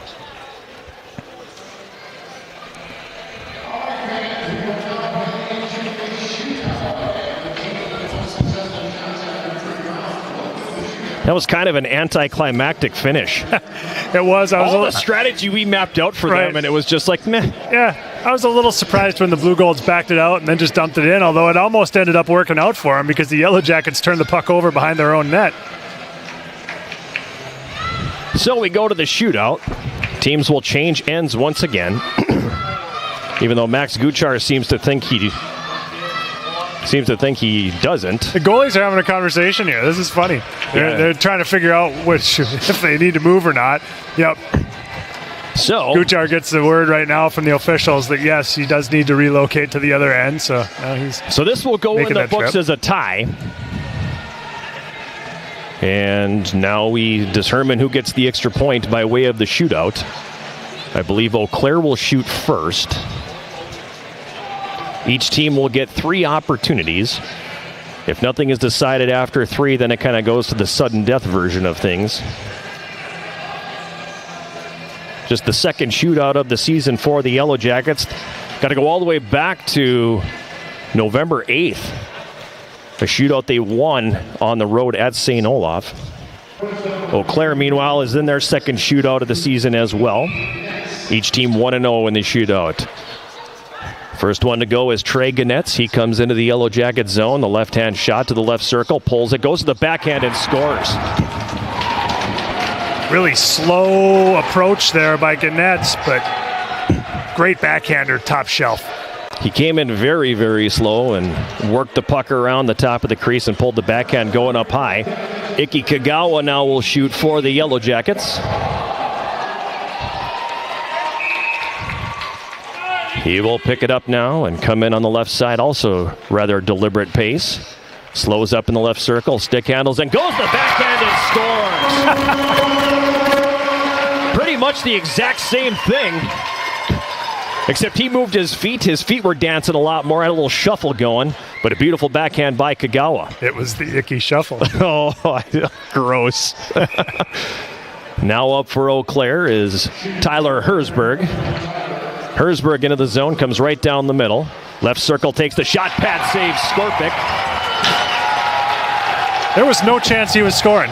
Like, that was one of those, he got to the top of the circle and it was like, I don't see. It's like he just still didn't know what he was going to do. Yeah, I don't see a goal here. AJ Reed for the Yellow Jackets will shoot next. He picks it up and comes in on the right side. Reed, right circle, stick handles, fakes, lets a shot go, and a nice save by Guchar. Faked forehand and went backhand back to the forehand, and Guchar sprawled out and got it with the right pad. Next up is Nolan Greer for Eau Claire.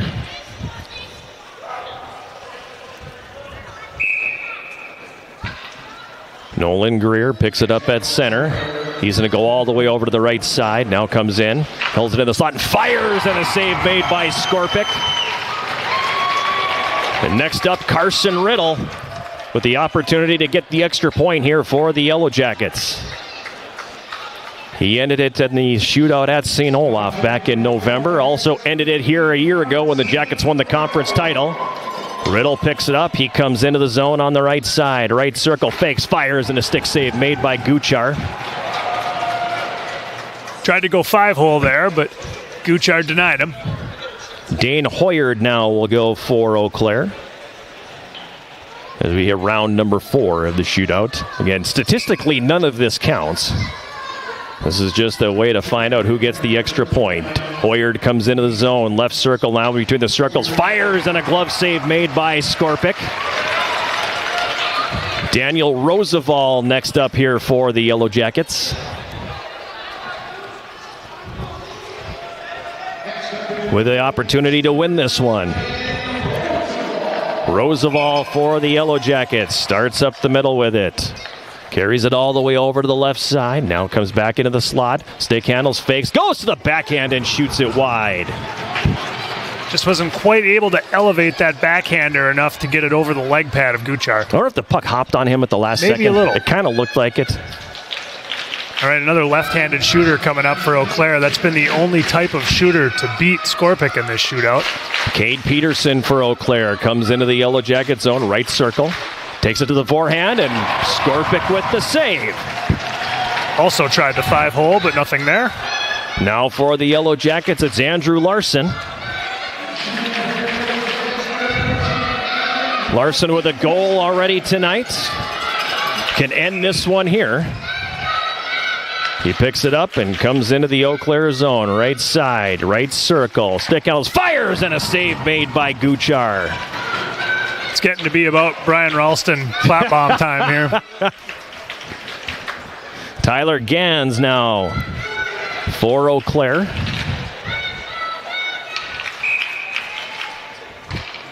Gans will pick it up in the center circle. Comes in on the left wing. Gans, left circle, pulls it to the middle, takes the shot, and Skorpic makes the save. Now up for the Yellow Jackets, Logan Nickerson. Round number 6 of the shootout here. The first shooters for each team scored, nobody since. Nickerson picks it up in the center circle, comes in on the left. Left circle, stick handles, fires, and a save made by Guchar. Again, looked like the puck hopped on him a little bit there. And that's to be expected. I mean, you've got 25 minutes of gameplay. Ice is pretty chewed up here. Yeah, they don't do the scrape down the middle for the shootout at this level. 7th round, Trenton Heidi for Eau Claire.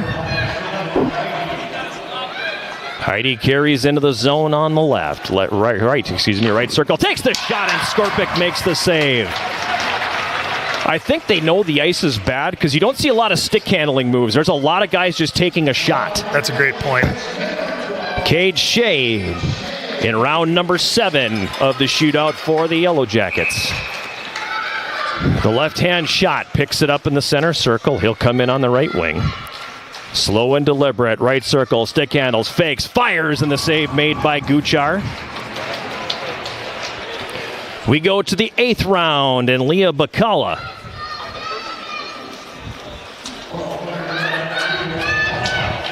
The senior from Madison, Wisconsin for Eau Claire will be the next shooter. He picks it up, comes in on the left wing. Left circle, moves it to the middle, fakes, fires, and scores. He goes 5-hole. And the pressure is on Justin Dauphiné here. Just the right combination of closing speed and dangles there. Got him to open up and tucked it in. So Justin Dauphiné needs to score here to keep the Yellow Jackets alive. He picks it up. Dauphiné comes in on the left wing, left circle, puck hopped on him, still took it to the backhand, and Guchar makes the save. Yeah, and exactly what you talked about. I mean, just as he was about to make his move, the puck just hit a rut in the ice and jumped all the way over his stick blade. At that point, it was pretty much over. He had to try to regain control.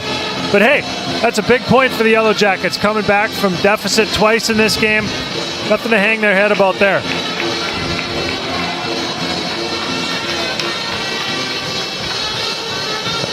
It's a very long, that's the longest shootout we've had. I was going to ask you if you've seen one go that long. I've never had an 8-rounder before, but yeah, that was a long one here this evening. And it was, again, it was kind of anticlimactic because you just saw so many guys just come in and try to power it 5-hole. Right. You know, they weren't trying to pick corners. You weren't seeing a lot of stick handling, and except for the first two. Yeah. I mean, the first two guys came in, and the stick handling was great, and they were faking, and Icky had the feet chopping and a whole bunch of stuff happening. But then at the end of the day, everybody else pretty much just went straight forward and tried to take the shots, and it worked for Eau Claire because Bacala made a couple of moves and went 5-hole, and Justin Dauphiné had the puck hop on him at the last second. Yeah. And unfortunately... Yeah, never had a chance to see what might be coming there. No, so he gets Eau Claire gets the additional point. You know, for the time it would take to bring the Zam out for a dry scrape, I mean, I don't know. Like, that'd be something to talk about in the league meetings. I mean, there's a point on the line. Can we spend another 5 minutes and give it a dry scrape? Yeah, I don't know. I don't know if that's something that's ever even come up before. You know, we're only a few years into utilizing the shootout here in the WIAC and in Division III hockey, so I don't know if that's something that has ever come up. You know, if it's a dry scrape, does it make a difference? Yeah, I don't know. You know, because you're not adding water to fill in any ruts or anything like that. But that said, there is enough snow out there where I think if you do just run a little bit of a dry scrape, it probably would help a little bit. Yeah, I mean, it wouldn't hurt. No. And I think you might see a more interesting result than what we saw there, which ended up being a lot of guys feeling like they couldn't try to do any kind of stick handling. I mean, yeah, you had 16 guys go, and I think 13 of them just shot the puck. Right. You know, so it was. Yep. I'm looking down ice side. Did Abby grab anybody? It doesn't look like it.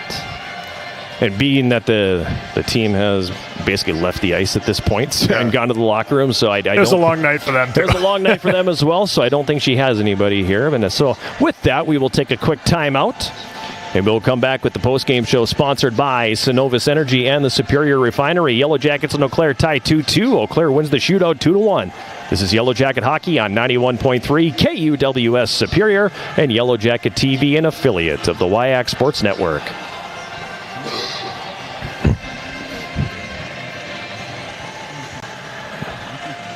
Okay, so okay. It was. All right, so they got 3 points tonight. So that puts them at 14. Okay, so we dropped into fourth place tonight. So they're at 26, that's 22. 14, 14, 11, and 3. Hi, buddy.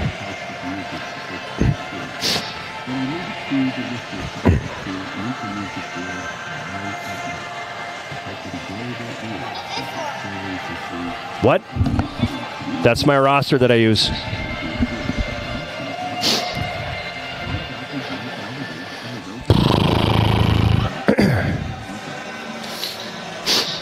Do we have any highlights or no?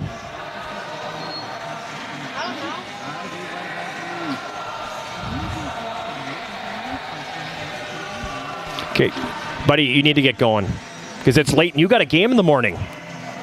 You got a game tomorrow morning, so you should get going. Okay? Good luck tomorrow, Teddy. You are sweaty. Yeah, I'm not. He's been a cheerleader I know. for quite a while. 10 seconds. Were you clapping too?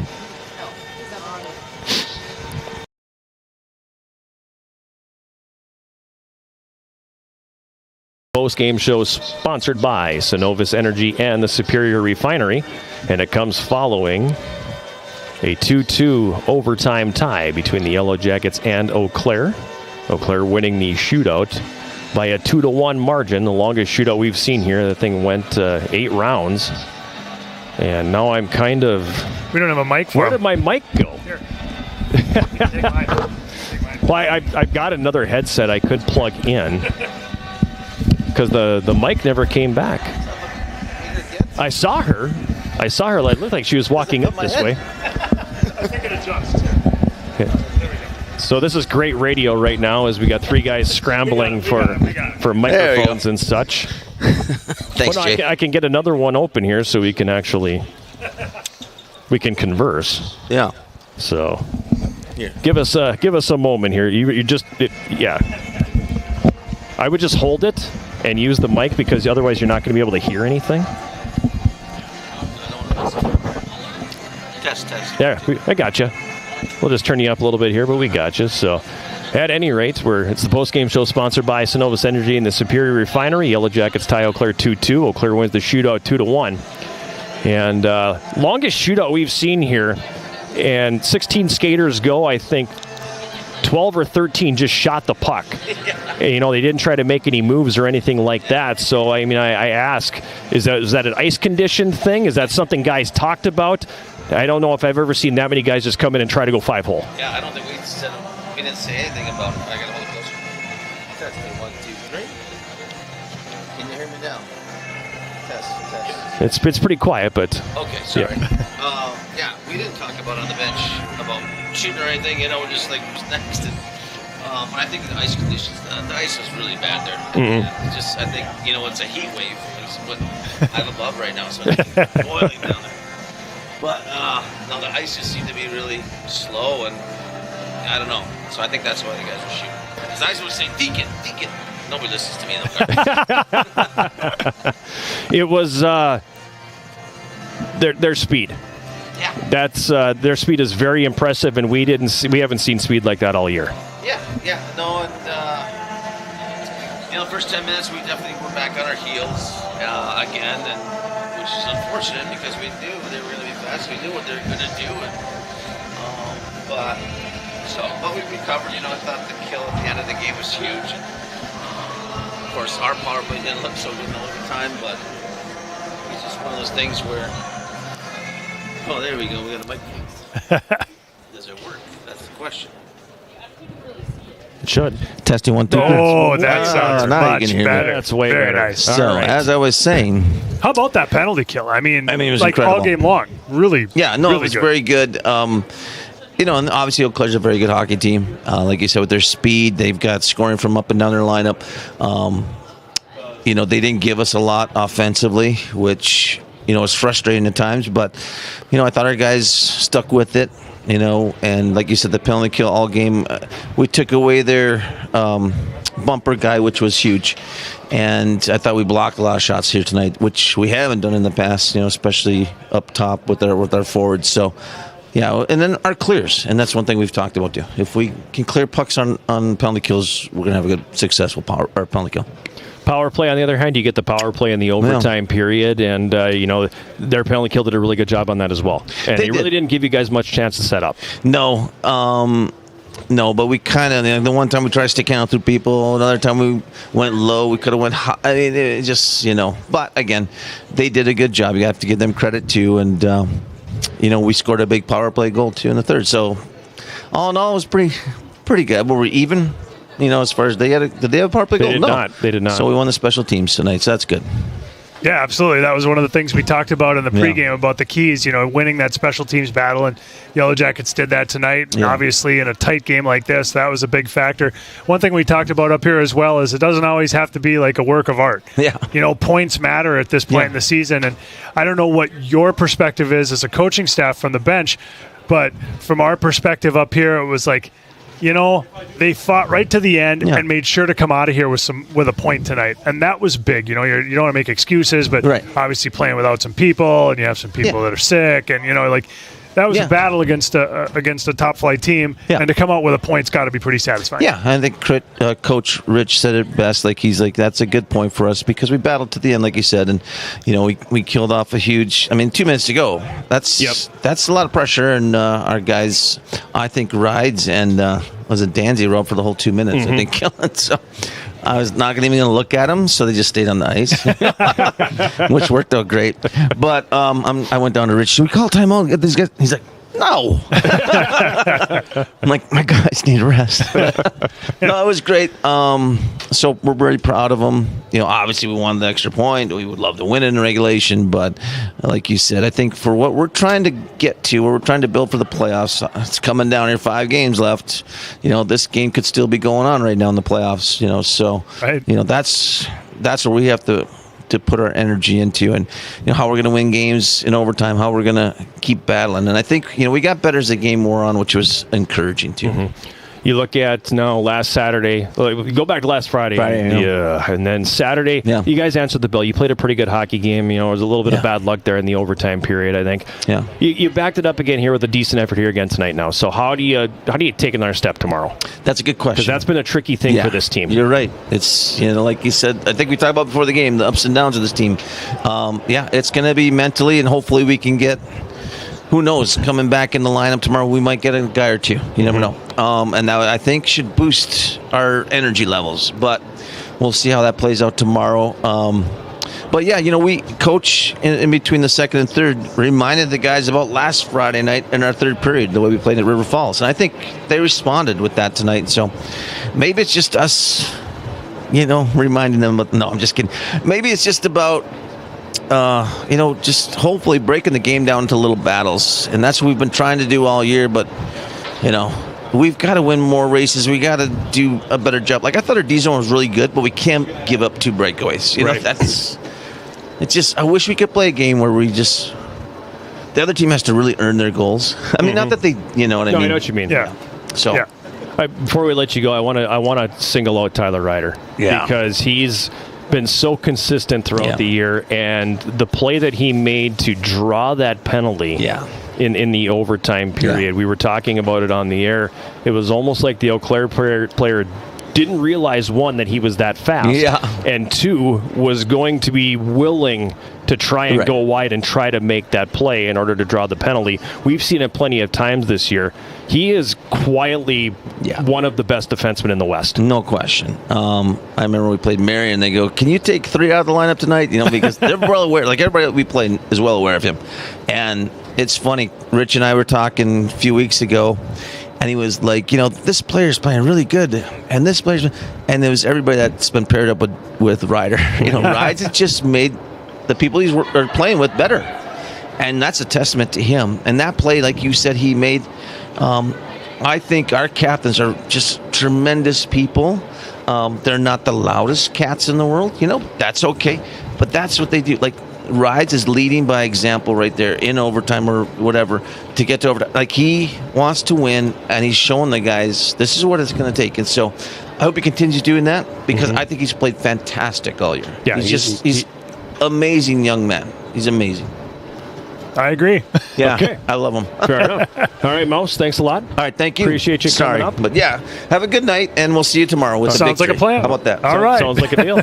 That's Yellow Jacket assistant coach Brian Meisel. Let's jump into our post-game summary here. Yellow Jackets falling behind early at 3:16 of the first period. Dane Hoyard scoring his 6th goal of the season.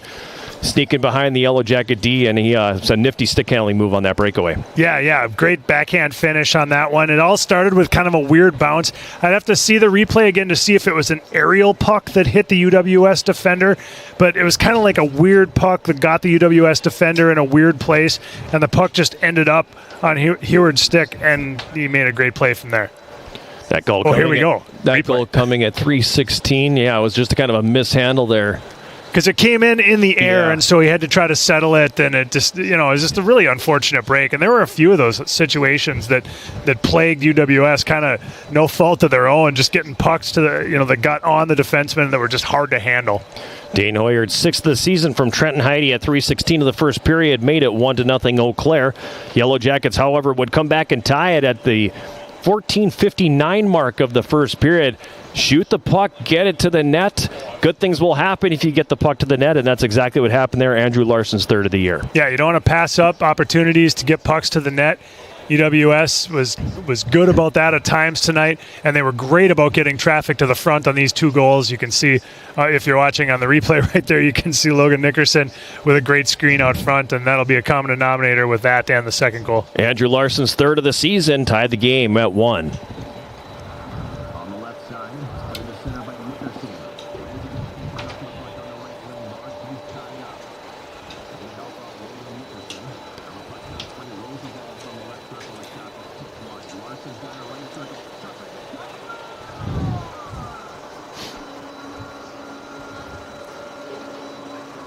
Logan Nickerson and Daniel Roosevelt, the assists at the 14:59 mark of the first period, tying the game at 1, would stay that way through 20. Eau Claire out shooting the Yellow Jackets 11-8 in that first period. Second period, Jackets came out flat, and we talked about how that top line got trapped on the ice for about 2 minutes to start the second period. The defense pair was out there for about a full 2 minutes. That's a really tough way to start a period, and if you're Eau Claire, you're loving what you did in those first few minutes. Yeah, absolutely. The start of the first period and the start of the second period were just all blue golds, and they took advantage. They were able to break the tie at the 12:09 mark of the second period. Max Dronen getting his third of the season from Hoyard and Max Rojo, making it a 2-1 game. Really unfortunate thing here because the Jackets had the 3-on-2 one way, and it ends up being a breakaway going the other direction. Yeah, and then you thought your goalie maybe bails you out, but then unfortunately nobody picks up the trailer, and it ends up being an easy goal. Yeah, Dronen with his third of the season at 12:09 of the second period. 2-1 Eau Claire after 2 shots in the second period. Eau Claire had 9 for a 2-period total of 20. The Yellow Jackets had 8 for a 2-period total of 16. Then in the third period at the 7:34 mark, the Yellow Jackets drawing even. The power play goal was huge. Yeah, again, good screen out front and just a huge goal for the Yellow Jackets. Dusty Bergstrom's first of the year ties the game at 2.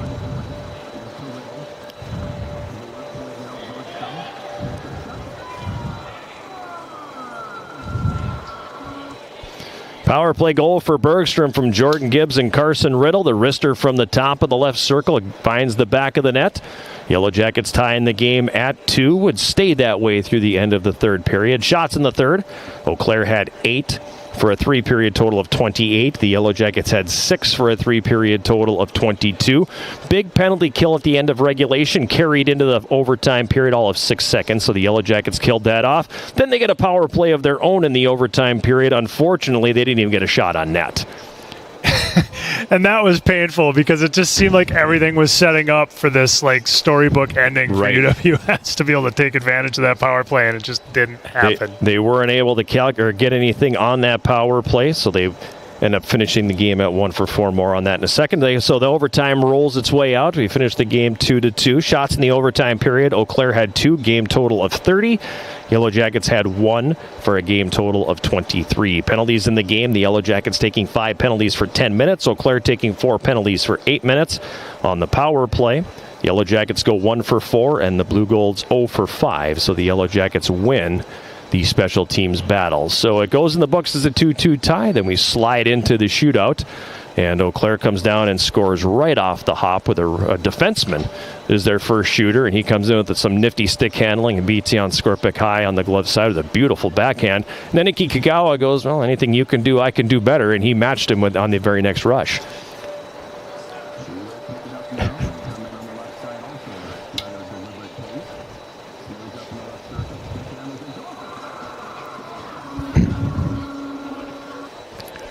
Incredible backhand. It was great, and Icky's celebration was kind of exactly what you said. He was like, hey, see one, play one. I can do the exact same thing.